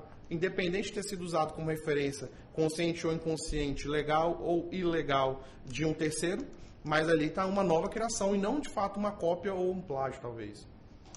Um ponto que eu acho que o Dr. João Gabriel vai gostar da minha pergunta agora, que é exatamente sobre a questão da moda. Inclusive, eu vou citar aqui que, aliás, na verdade, é um tema que para muita gente pode ter surpreendente, que há uma comissão de direito da moda na Ordem dos Advogados do Brasil. É um tema muito sério, porque ele envolve diretamente essa questão de direitos autorais, e eu gostaria de citar um livro que fez muito sucesso de um jornalista que, por conta desse livro, ele se infiltrou na Camorra italiana, me fale agora o nome dele, do autor, que ficou anos infiltrado e escreveu esse livro que se chama Gomorra, Gomorra em relação à Camorra italiana. E um dos episódios que ele conta no livro é exatamente denunciando o processo da indústria da moda, em que ele descreve uma situação que ele acompanhou. Chegaram diversas pessoas representantes de grandes marcas num galpão na Itália e esperaram chegar diversas outras pessoas que estavam ali expondo produtos. A história é mais ou menos essa. O que é certo era o seguinte, eram empresas de costura menores, mas que tinham uma determinada qualidade, expunham seus produtos. E se fazia uma seleção daqueles produtos que poderiam ser, se assumiria uma espécie de licitação ilegal em que se faria aqueles produtos e venderiam para grandes marcas. Na verdade, até algum tempo depois de ler esse livro, fazendo uma viagem em Paris, então tinha diversos produtos vendidos na rua e eram de uma qualidade surpreendente. E eu lembro que uma fonte disse na época, não, esses produtos são o que restou de concorrências desse tipo e que eles não ganharam. Mas tudo bem, eles já tinham produzido alguma coisa já para atender a demanda e que agora eles colocam em vez na rua. No camelô da esquina seria a versão nossa aqui. Um episódio que ele conta é que um determinado costureiro com quem ele conseguiu falar, morando numa situação bastante precária, talentosíssimo, segundo ele descreve, aparece uma cena da entrega do Oscar. De repente ele olha, não sei se é verdade ou não, hoje em dia a gente duvida de tudo, mas ele diz que ele fica branco, olha e fala, aquele vestido foi eu que fiz, e quem usava o vestido era a Angelina Jolie. Isso está no livro, né, eu não posso se contar, né, está lá o relato exatamente disso. É uma coisa extremamente escandalosa, se for pensar. Vou repetir a mesma pergunta que fiz agora para o Dr. Lucas. É uma terra de ninguém? Eu ia soltar um não, mas ia ser muito categórico. Você engasgou. É porque, assim, quando a gente está falando em direito da moda, o designer de moda, ele não acredita que aquele produto, aquele desenho dele, ele é passível de proteção. Então, ele já abre mão de antemão. E aí ele passa adiante para um terceiro, um investidor, que normalmente são as grandes maisons, e essas grandes maisons investem. Então, assim, acredito plenamente que esse vestido da Angelina Jolie deve ter sido feito realmente por esse costureiro, mas quando se trata de da França, lá eles têm inclusive sindicato, né? As costureiras têm sindicato. E se ele deixou de... No caso seria na Itália, seria uma movimentação da Camorra italiana. Mas acho até que eu falei o nome do livro, era Sodoma, na verdade é Gomorra. E o autor é o Roberto Saviano, que é o jornalista. Mas na Itália eles também têm sindicato, né? A alta costura é só na França, mas na Itália a excelente costura, como eles chamam, eles também têm um sindicato muito forte que protege eles e protege no que tange os direitos, a propriedade intelectual mesmo de cada um deles. A maioria deles, quando faz, por exemplo, esse mini leilão, vou chamar assim entre aspas, esse mini leilão que eles faziam e era muito comum, eles acabavam vendendo aqueles desenhos e aqueles desenhos passavam para a propriedade de um investidor. Não por exemplo, mistério, a gente vê aí em vários filmes e séries que estão sendo lançadas, que, por exemplo, o Yves Saint Laurent não era dono da marca dele. Um investidor, que eu não lembro o nome agora, que era dono. Então, você tem sim vários desenhos, várias coisas que são produzidas por costureiros, por designers de moda, que sequer fazem referência a eles, porque eles não acreditam que são passíveis de proteção. E são. O INPI ele tem uma parte que é própria para você proteger o desenho industrial deles. E você, às vezes, tem um caso aqui muito interessante, se me permite, que é o da Solange Freitas. Ela é uma vendedora ambulante que vendia, ela fazia biquínis de crochê. A Solange, ela fazia biquínis de crochê e ela vendia no calçadão. E passou uma americana, gostou, fotografou de todos os ângulos, comprou um e mandou para uma diretora de uma fábrica na China e falou, olha, eu quero que você copie isso aqui e reproduza em massa. Ela pegou, registrou nos Estados Unidos aquele desenho, aquele produto, e acabou que ela começou a vender. Em resumo, a Solange hoje está na justiça contra ela, não ganhou na primeira instância, não ganhou na segunda instância, achamos que ela vai perder na última instância, porque justamente como o caso que você mencionou, ela não acreditava que ela tinha como proteger aquele desenho. Então ela fez um biquíni que acabou indo parar em quem acreditou que aquilo realmente poderia ser protegido. O vestido da Angelina Jolie é um exemplo. Alguém acreditou que aquele vestido poderia, se vestido pela pessoa certa, ter um grande valor, investiu, apostou e acabou que o costureiro ficou sem nada. Sabe por que eu acredito nessa história do livro? Todo mundo aqui conhece o Clodovil, né? Clodovil Hernandes. Ele, quando foi para São Paulo, ele fazia os desenhos dos vestidos dele, né? E ele passava nas maisons oferecendo para as donas, né? E aí teve uma que pegou o portfólio dele, né? Aí olhou um, comprou, olhou dois, comprou, olhou três, comprou. Aí ele voltou 2 meses depois, ela, em vez de comprar 3, comprou 2. Voltou, em vez de comprar 2, comprou 1, até que parou de comprar. Aí ele passou um dia na frente, nem era para vender nada, passou despretensiosamente, e viu os vestidos que ele não tinha vendido na vitrine. Ela, muito experiente, com o olho já de profissional, copiou e fez. Né? Ou seja, ela comprou uns 2 ou 3 para despistar, né? E para ver mais, inclusive mais vezes, né? E aí ela, esse aqui eu não vou comprar, mas ela gravou, fotografou visualmente e reproduziu. Aí ele não correu atrás na época, ele falou assim, bom, primeiro que eu nem sabia como, né? Segundo, porque ela me deu um bom indício de que eu sou muito bom, já que ela me copia, né? Aí ele foi atrás de criar a marca dele, né? A Louis Vuitton, por exemplo, ela não denuncia as questões de propriedade industrial e direitos autorais que a gente vê frequentemente sendo vendido aqui na feira, porque ela acredita que aquilo ali acaba sendo até uma propaganda para ela. Eu ia perguntar justamente das feiras, né? Que, aliás, até formularia a pergunta no sentido de que se diversas feiras que a gente conhece aqui no Brasil, ou citando até a Rua José Paulino, lá em São Paulo, o Brás, etc. Exatamente. E os produtos made in China, né? Isso já é muito... A China é um pesadelo do direito autoral, né? Pois exatamente. Já tocamos no ponto. China, e aí? A China, assim, eu lembro você lembra do iPhone? Que era um iPhone com H na frente? Gente, é um absurdo. E o cara que vendia era um chinês de camisa preta e calça de azul. Igual o Steve Jobs. A versão chinesa, entendeu? Assim, a China não tem limite na questão de direito autoral. Ela quer, ela faz igual. Acabou. E pensar que o iPhone está na justiça até hoje, né? Até hoje, porque o nome do iPhone é da Gradiente. Gradiente. Nessa casa aqui, aguardando que seja proferida uma decisão, porque, na verdade, o iPhone, o nome iPhone, foi registrado pela Gradiente antes da Apple registrar ele e trazer para o Brasil.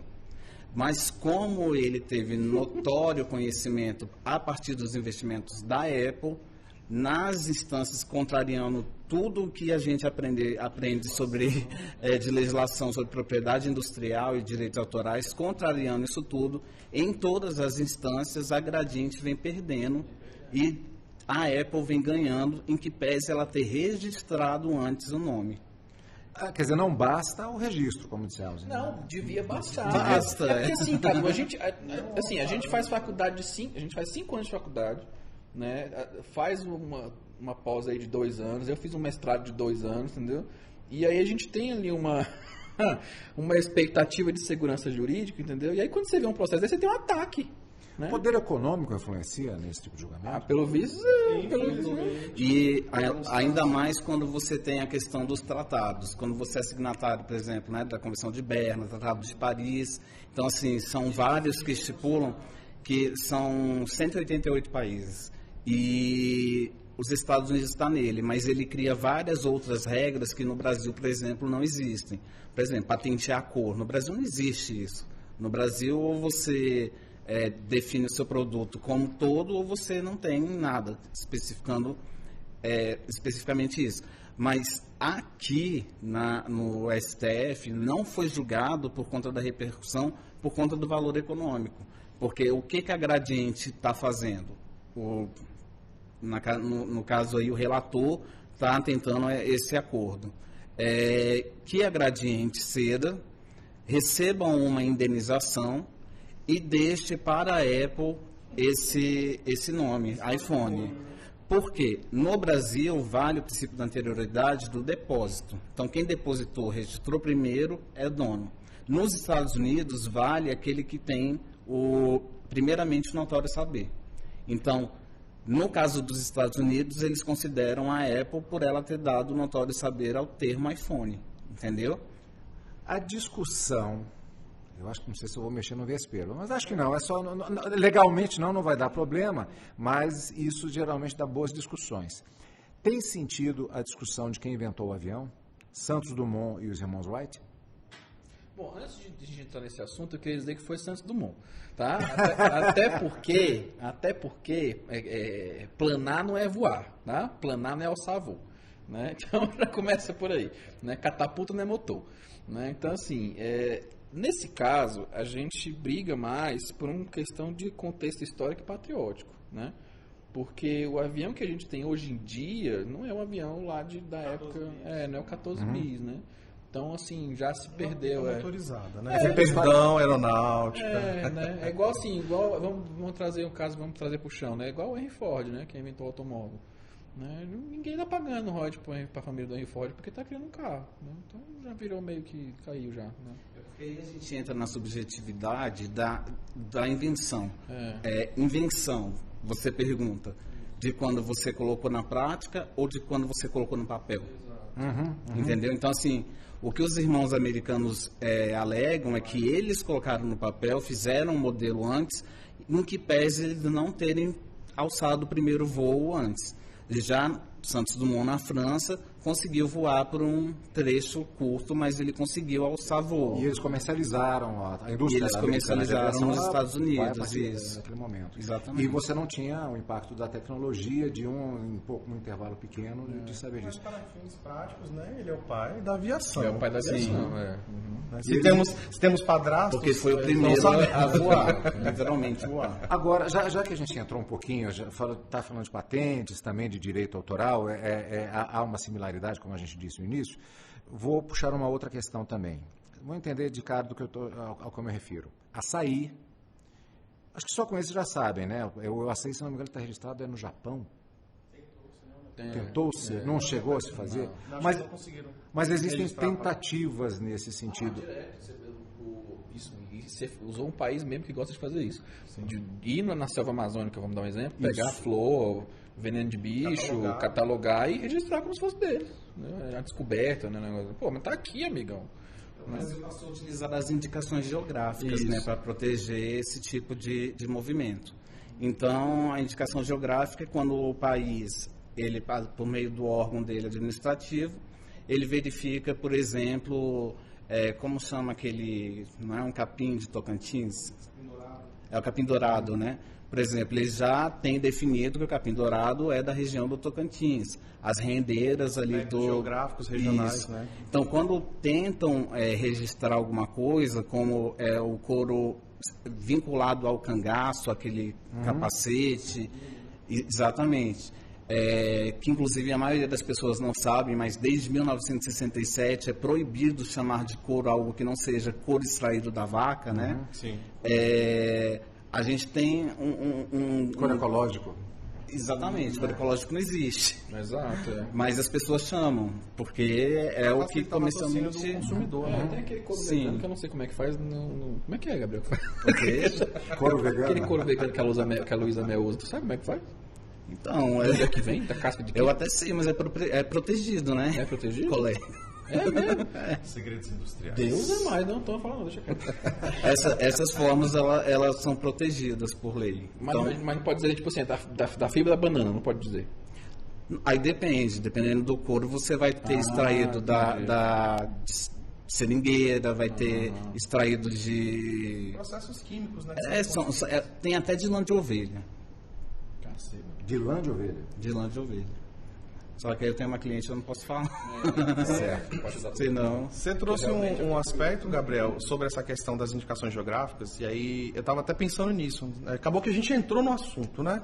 Agora eu vou fazer que nem o Cadu. Que coisa, né? Vocês ficam adivinhando as coisas da nossa cabeça, né? Por exemplo, na questão sobre a haute couture, né? A alta costura parisiense, ela se enquadraria no aspecto da indicação geográfica ou apenas um aspecto sindical estruturado num local específico? Porque, por exemplo, a Champagne, né, que é a região na França onde tem a maior produtora de espumantes com esse nome, né, Champagne, e aí permite-se. Aqui em Brasília, inclusive, está sendo feito um fomento, um desenvolvimento aqui e no entorno, nessa região da Ride, permitindo também agora novas produções de safras de vinhos para vinícolas. Então, daqui a alguns anos nós já vamos ter também uma indicação geográfica aqui, regional, localizada com produção, né, no nosso centro-oeste. Mas no caso lá da alta costura em Paris e na Itália, que eu esqueci qual é o nome específico usado. Você falou que era excelente? Costura de excelência, né? Costura de excelência. Aí nesses casos ali, tanto Itália quanto França, se enquadra na indicação geográfica? O da Itália não é levado em consideração. Certo. O da França é levado em consideração porque é uma indicação geográfica que nasceu do ponto onde as maiores maisons estavam funcionando. Então, ali, Yves Saint Laurent abriu ali naquela esquina, foi a primeira loja da esquina da alta costura, logo do lado abre a Coco Chanel e aí por diante segue com os grandes nomes. E aí, aquela rua, naquele limite, não pode ultrapassar, inclusive, a casa da metragem, é aonde se tem a alta costura. O restante são ótimas costuras, mas alta costura é só da França e está no tratado que o Brasil assinou, né? Os DOCs, no caso dos vinhos e de produtos alimentícios, é parente da mesma legislação? Sim, porque a gente tem aí indicação geográfica, por exemplo, da plantação da uva na serra, agora me falha a memória. Eu acho que o caso de exemplo do champanhe. Sim. Né, assim, a denominação de origem controlada. O Brasil faz espumante, não faz champanhe. Todo mundo... Sim, né, sim. E os outros países também. Também, né, é a mesma coisa, né? A indicação geográfica ela vale para todos os países. A partir do momento que um país ele delimita uma indicação geográfica daquele produto, todos os países que são signatários do Tratado de Paris, da Convenção de Berna ratificado, eles seguem e têm que obedecer aquilo. Agora, eu vou fazer uma analogia. Eu não posso simplesmente criar da minha cabeça e dizer aqui ao vivo para todo mundo pela internet que a voz do Cadu é uma denominação de origem controlada dentro do âmbito da Rádio Justiça. E da minha casa também, só para não ficar já restrito aqui à Rádio Justiça, que isso pode me dar problemas depois. Vou perder, né, exatamente. Para que isso tenha validade, citou o caso, a da França é considerada. O que é que determina que qualquer designação dessas, denominação de origem controlada, designação geográfica, aquilo passe a ter uma validade jurídica e possa até ser discutido dentro do tribunal? Uma comissão internacional na área administrativa. Dentro de cada órgão, por exemplo, do INPI, você tem uma comissão que é habilitada para fazer esse estudo em loco e verificar se deve dar procedência ou não. E eles reconhecem as comissões dos outros países também que vão em loco verificar aquilo que pode ou não ser indicação geográfica. Então, vamos fazer um serviço público aqui. Qualquer pessoa, os nossos ouvintes, eu não sei se eu vou ampliar demais o espectro do que eu quero perguntar, mas desde uma pessoa que está em casa e que já teve uma boa ideia e que ouviu o caso do vestido da Angelina Jolie e os outros citados, e falou assim, não, eu vou registrar isso. e também da pessoa, das empresas médias, pequenas, grandes, sei lá, e que também já tem algum produto tramitando no mercado e que a qualquer momento elas podem ter um prejuízo enorme a partir disso. Quais os caminhos que têm que ser seguidos para que sejam feitos os devidos registros, seja patente, direito autoral, música, etc.? Fala da patente para falar do autoral. A primeira coisa que você tem que fazer é procurar um profissional que seja habilitado, para começar, e que não seja um contador, por favor, gente, essa piada eu coloco em todo lugar, mas é porque realmente, depois que dá problema que o contador faz, quem é que vai resolver? Fica no ar para meter um na gente, você vai ver, viu? Não, mas Temos parcerias.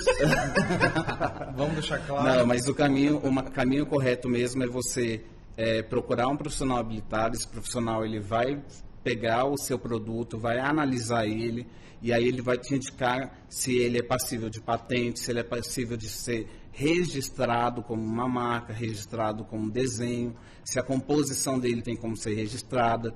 Vai te dar estratégia, inclusive, se você não puder registrar no Brasil, ele vai, se for uma grande empresa, registra então nos Estados Unidos, porque lá pode, e aí você vai conseguir entrar no mercado brasileiro. Então, o primeiro caminho eu indicaria que a pessoa ela deveria buscar alguém que tenha conhecimento, advogados ou não. E depois disso, ela consegue fazer o registro no INPI, que é o órgão competente para fazer esse tipo de regularização. Não é a junta comercial, deixando bem claro. Muita gente acha, registrei na junta comercial, já tenho direito a tudo. Não tenho. Você só vai ter direito à sua marca, ao seu produto, quando ele for registrado devidamente ou patenteado no INPI. Esse é o caminho correto. Assim, dos autorais, o caminho é praticamente idêntico, né? Você também recomendo, contrate um profissional, de preferência um advogado, né? Porque vai que no meio do caminho você encontra um problema que alguém já está usando sua música, sua arte, aí você já vai ter um profissional para te auxiliar. Né? Então aí vai depender do que você vai querer registrar. Por exemplo, se é um livro, a Biblioteca Nacional já cumpre essa etapa, né? Você pode, eu escrevi um livro, eu por exemplo, tenho um livro escrito, né? Biblioteca Nacional, aí registra, é seu, né? E está resolvido. Porque assim, como eu falei no começo do programa, é seu, né? Você criou, você tem que comprovar que você criou, tem como provar a anterioridade, ou seja, que você criou antes dessa reclamação existir, é seu, tá? Mas sem o registro, a dor de cabeça é garantida.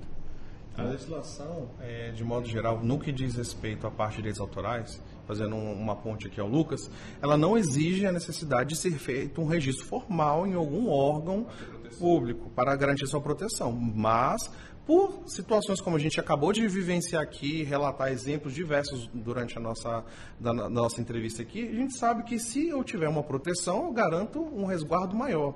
E ainda assim, como por exemplo o caso da Gradiente, que a gente mencionou agora há pouco, a gente ainda pode passar por alguns dissabores. Então, quanto mais protegido nós tivermos, principalmente se há um interesse em uma exploração econômica, com aquela ideia, com aquela invenção, com aquele modelo que for criado, aquele projeto, com aquele croquis, com aquela canção, é importante que haja um tipo de registro. E para isso existem profissionais que se prepararam, estudaram para garantir o máximo de segurança possível para esse cidadão.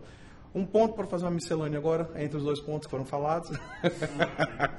Por exemplo, no caso do artista, que eu acho que é interessante, que eu sempre recomendo para clientes que aparecem, um músico, um cantor que está começando, além de pensar nos registros das suas canções, para quem é compositor, né, para quem vai trabalhar ali com interpretações, quem vai para o fonograma, a gente pensa também na possibilidade desse nome artístico ser registrado. E aí o INPI ele também pode registrar esse nome artístico como marca, permitindo que, inclusive, em aspectos paralelos comerciais, ele possa utilizar aquilo ali no merchan.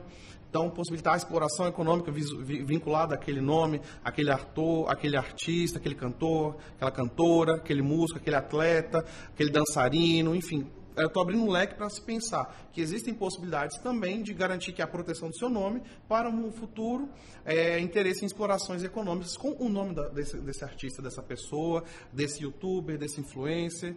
A gente tem hoje as blogueiras que usam seus nomes vinculados a cosméticos, por exemplo, a linha de maquiagens, vestuário. Então, assim, são exemplos hoje atuais, contextualizando, que dá para se pensar também em possibilidade de blindagens para evitar dor de cabeça depois. Já pensou uma situação desagradável você ser um cantor, como aconteceu em meados de 96 com a Rita Ribeiro, cantora da MPB. Ela chega, num dado momento, próximo de 98, 99, ela descobre que o nome dela não pode ser mais utilizado, porque uma outra cantora registrou o nome. E aí a gente se depara com a situação dessa que ela tem que trocar, entre outros aspectos, né, uma decisão de mudança de nome, de repaginar a sua identidade, e ela optou por Rita Benedito. Mas um dos primeiros pontos cruciais que fizeram ter sido feita essa mudança foi um outro registro no INPI como marca, e ela não poderia mais usar o próprio nome, que ela já tinha, inclusive, discografia gravada e comercializada. Foi o caso da Nativos também, Nativos, né? que era do Rio Grande do Sul, de 89, 88, que já existia, e a banda Nativos aqui de Brasília, né, depois que foi para a RPM, ela chegou na situação que descobriu que já existia esse registro e não houve forma de negociar. O preço era muito alto para ser pago.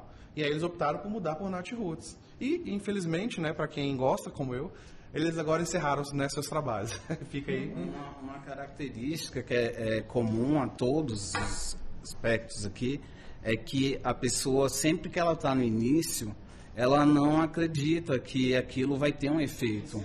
Quando você coloca o seu nome, por exemplo, nas redes sociais, eu, por exemplo, eu não consegui colocar nas minhas redes sociais o meu nome para utilizar. Eu tive que colocar um ponto, alguma coisa.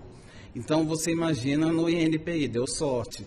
E aí você tem, por exemplo, na moda, a Coco Chanel. Coco Chanel não é dona do nome dela, ela acabou tendo que vender o nome dela para os irmãos alemães que tinham investido no Chanel No. 5. E aí você vê que tanto na área autoral, Nativos, Nat Roots, várias bandas, é sempre o início. A pessoa acha muito caro investir.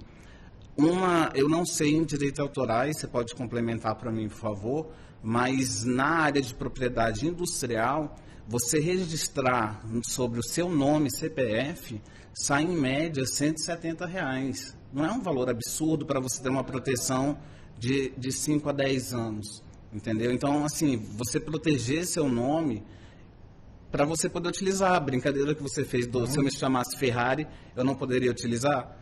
De fato, se você não tiver registrado, não vai poder. E o valor, ele é simbólico. Eu não sei na Biblioteca Nacional quanto é que está para direitos autorais. Tem 70 anos. Pois é, né? Então, assim, são valores que, se você parar para pensar, e aí você protege 10 anos, e aí você pode renovar por uma taxa de R$50, 50 e pouco, por mais 10 anos.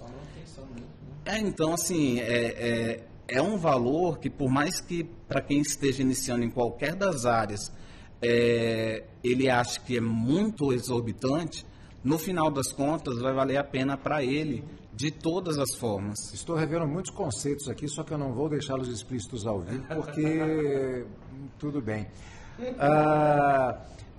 Aproveitando que ainda temos tempo, uma outra coisa. Sempre que se fala de determinados temas, muitas coisas vão surgindo, e me parece que a questão dos direitos autorais é um fenômeno cultural, na verdade. Por exemplo, saímos daqui, ligamos o rádio e de repente começa a tocar aquela determinada batida. Assim, no caso, só há alguns anos, porque esses casos que eu vou citar já são mais antigos. Mas então lá atrás. Aí liga-se o rádio e começa, mas isso é aquela música do ABBA. E de repente a Madonna começa a cantar junto. Ou então, aí tem Freddie Mercury, tem um monte de casos assim. O que é que acontece ali nesse caso? Como é que fica o direito autoral? Há um acordo prévio de gravadoras ou isso também virou a terra de ninguém? Vamos de novo para isso.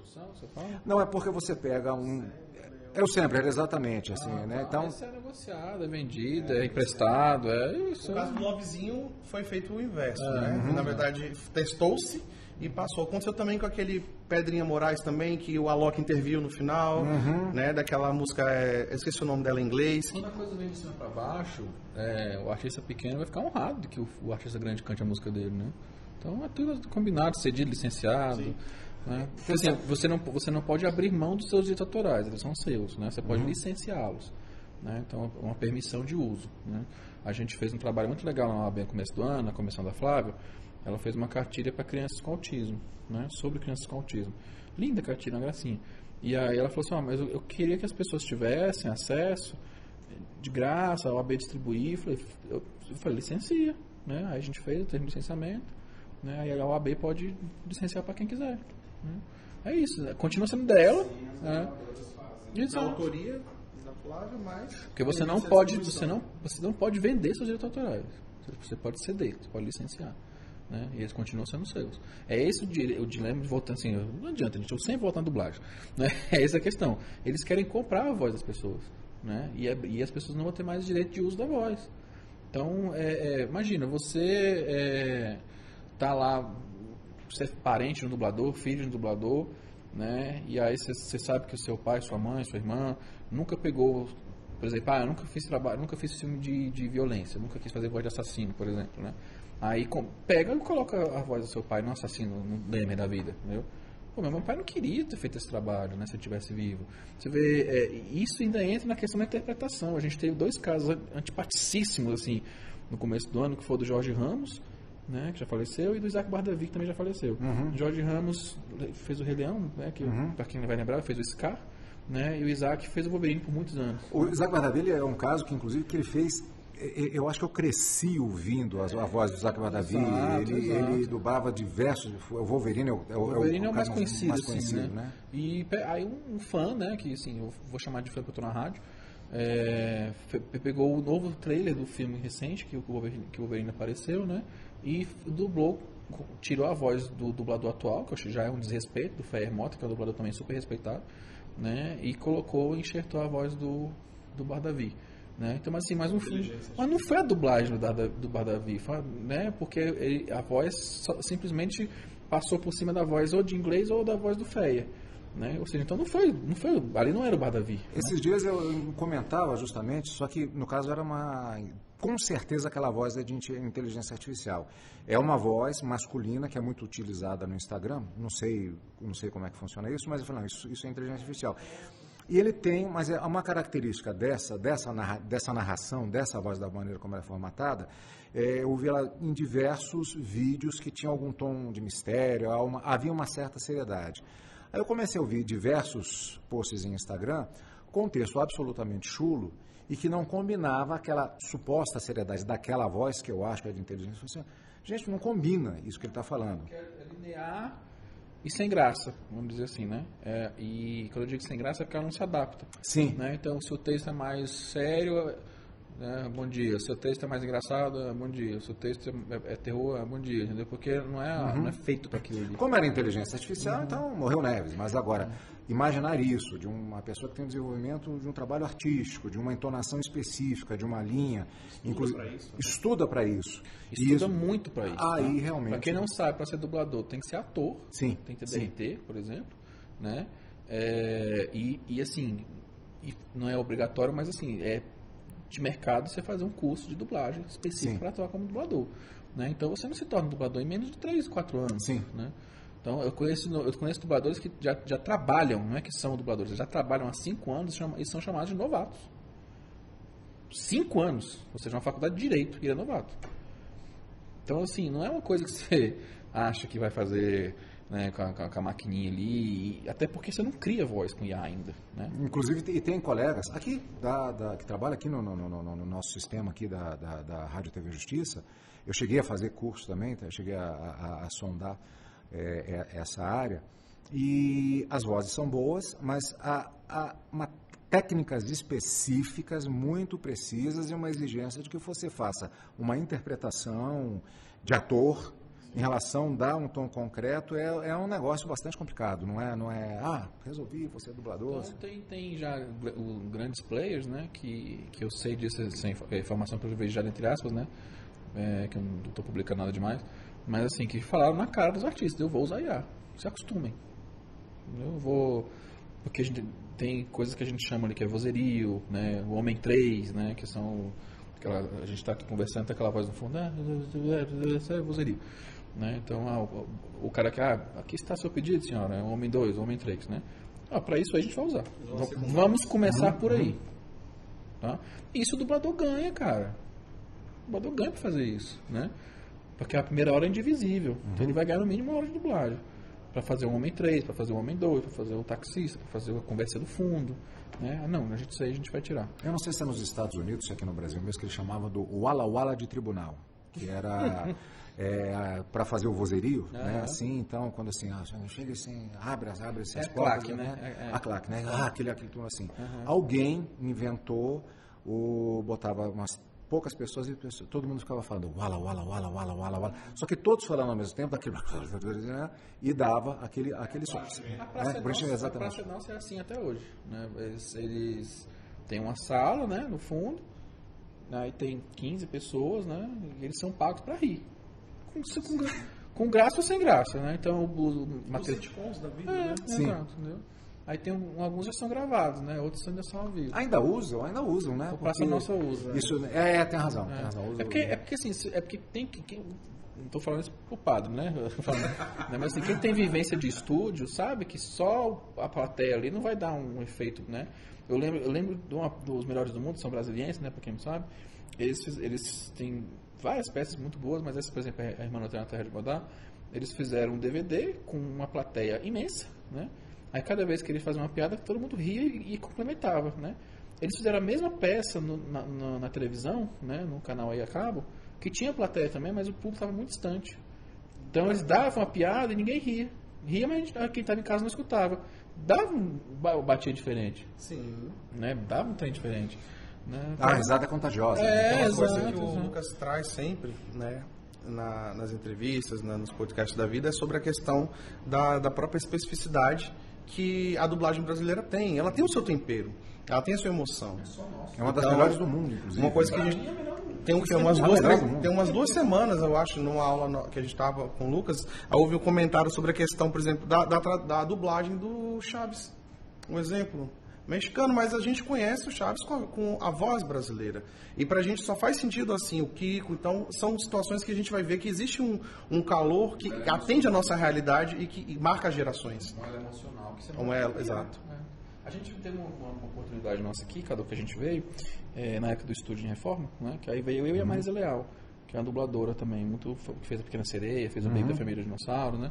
Se não me engano, acho que era até ele que tava... Pois é. E aí... É o Roberto que fez a... Eu não sabia se ele queria que eu falasse o nome, eu fiquei quieto. Aí... eu já falei da produção. Então, por isso nosso operador de áudio aqui. Né? Então, e assim, foi por mais que a gente esteja na Rádio Justiça, que a gente geralmente os temas são mais pro forma, mas assim, foi super divertido. Né? Apesar da história ser muito triste, né? Que a dublagem só toma pancada, mas foi muito divertido. É uma questão interessante isso, que tem a ver com essa questão de direito autoral, porque citou o Isaac Bardavi, e tem vozes que eu cresci. Tem um dublador, por exemplo, acho que eu posso citar o nome, não é problema nenhum, esqueci o sobrenome, já é um problema, a gente não associa, não sabe quem são as vozes. Marcelo alguma coisa, eu até sigo ele no Instagram. Ele toda vez... Eu acho que é. Eu ouço a voz dele em vários personagens, de vez em quando. É mais ou menos assim. Deve ser o Marcelo Campos. Aí eu lembro que eu era criança e ele dublava um personagem de uma série policial que passava na televisão que se chamava Starsky Hutch. E ele dublava o Starsky. Até hoje aparece assim, quem dubla ele aliás, era o Hutch. Eu lembro exatamente disso. Por que eu estou falando isso aqui? O pessoal daí em casa está pensando, por que esse apresentador está falando isso? Porque são questões culturais e emocionais. Eu não tenho certeza, não sei se ele... Eu já vi um vídeo esclarecendo, nós estamos na rádio, não temos imagens. O doutor Lucas está me mostrando aqui uma imagem do Marcelo Campos no telefone, e eu já ouvi num debate com outros 2 dubladores, e um deles era esse que eu estou fazendo, que é Marcelo também. Esse eu já vi, ele faz uma referência. O outro era a Sandra Mara? Não, eram 2, nesse caso, nesse vídeo específico, eram 3 dubladores. Eles estavam conversando. Eu acho que é o Marcelo Campos. E citamos aqui o Isaac Bardavi. Eu lembro que estou vendo vários personagens na frente aqui, que a referência de voz desses personagens, e isso é um elemento cultural, isso é uma coisa que cria memórias afetivas, inclusive, e que é algo que, aí pergunto eu acredito que isso seja levado em consideração no meio judicial quando você fala na questão de direito autoral. Isso faz parte, no judicial eu espero que sim, né? E quando eu falo espero, porque assim, eu advogo por isso, né? Eu auxilio os dubladores nessa questão jurídica, mas se a gente for levar pela questão dos players, né, dos distribuidores, eles não estão nem aí. Se você ama, se você não ama. Assim, eles querem economizar ali na produção, né? E o negócio assim, em que pese atue na parte autoral, etc., assim, a minha origem foi de advogado trabalhista, né? E isso eu falo em todo lugar que eu vou. Pessoal, não se iluda. Se o patrão puder economizar R$10 para tirar você, ele vai tirar. Aliás, até só citando, saindo um pouco indo para a questão de preservação de emprego, que era uma coisa que eu gostaria de perguntar, feito outro dia, eu vi um vídeo de uma apresentadora espanhola de telejornalismo, uma mulher lindíssima, tem um Instagram completo, tem fãs que a seguem, ela não existe. Sim. Ela simplesmente não existe, ela é um produto de inteligência artificial. A Magalu, alô do Magalu, por exemplo. Bom, já seria mais um debate que a gente faria, mas o tempo, né, olha, como eu disse, surge muita coisa, eu acho que a gente vai voltar em temas semelhantes posteriormente. Então, lembrando que nós falamos a respeito de direito autoral, fomos um pouquinho também para patentes, nós conversamos com o Dr. Lucas Sérvio, advogado, professor, mestre em Direito e presidente da Comissão de Direitos Autorais e Materiais de Entretenimento da OAB, Dr. Jader Windson da Silva Leite, advogado e membro da Comissão de Direitos Autorais, Materiais e Entretenimento da OAB-DF, e Dr. João Gabriel Girão Soares, advogado, professor e presidente da Comissão de Direito da Moda da OAB-DF, reforçando um tema que é muito sério e tem exatamente uma comissão para tratar dessas questões que são extremamente importantes. Lembrando que você terá a cobertura completa de tudo que é notícia no Poder Judiciário e destaques em relação a decisões dos tribunais brasileiros, logo mais no Jornal da Justiça. O Conselho Nacional de Justiça aplica entendimento do Supremo e suspende o pagamento de auxílios moradia e alimentação a magistrados que respondem a processo por improbidade. Você também vai conferir, STF valida norma catarinense que prevê multa a envolvidos em rinhas com animais. Superior Tribunal de Justiça decide que não cabe acordo de não persecução penal em casos de homofobia. O Supremo invalida normas de Manaus que criaram taxa municipal para instalação, licenciamento e funcionamento de torres de celulares. E ainda, o Ministério Público do Trabalho recebe mais de 700 denúncias de assédio eleitoral no primeiro turno das eleições municipais. O Jornal da Justiça desta terça-feira, 8 de outubro, começa às 6 horas da tarde, transmissão pela TV Justiça, simultaneamente com a Rádio Justiça. E quando eu falei aqui da questão eleitoral, já lembrei da questão do direito eleitoral também, no meio das eleições. Mas isso fica para outra vez, porque a gente tem que encerrar. Mais uma vez, obrigado pela participação dos três aqui. Espero encontrá-los em breve para mais debates aqui na Rádio Justiça. Aqui você sintoniza os seus direitos.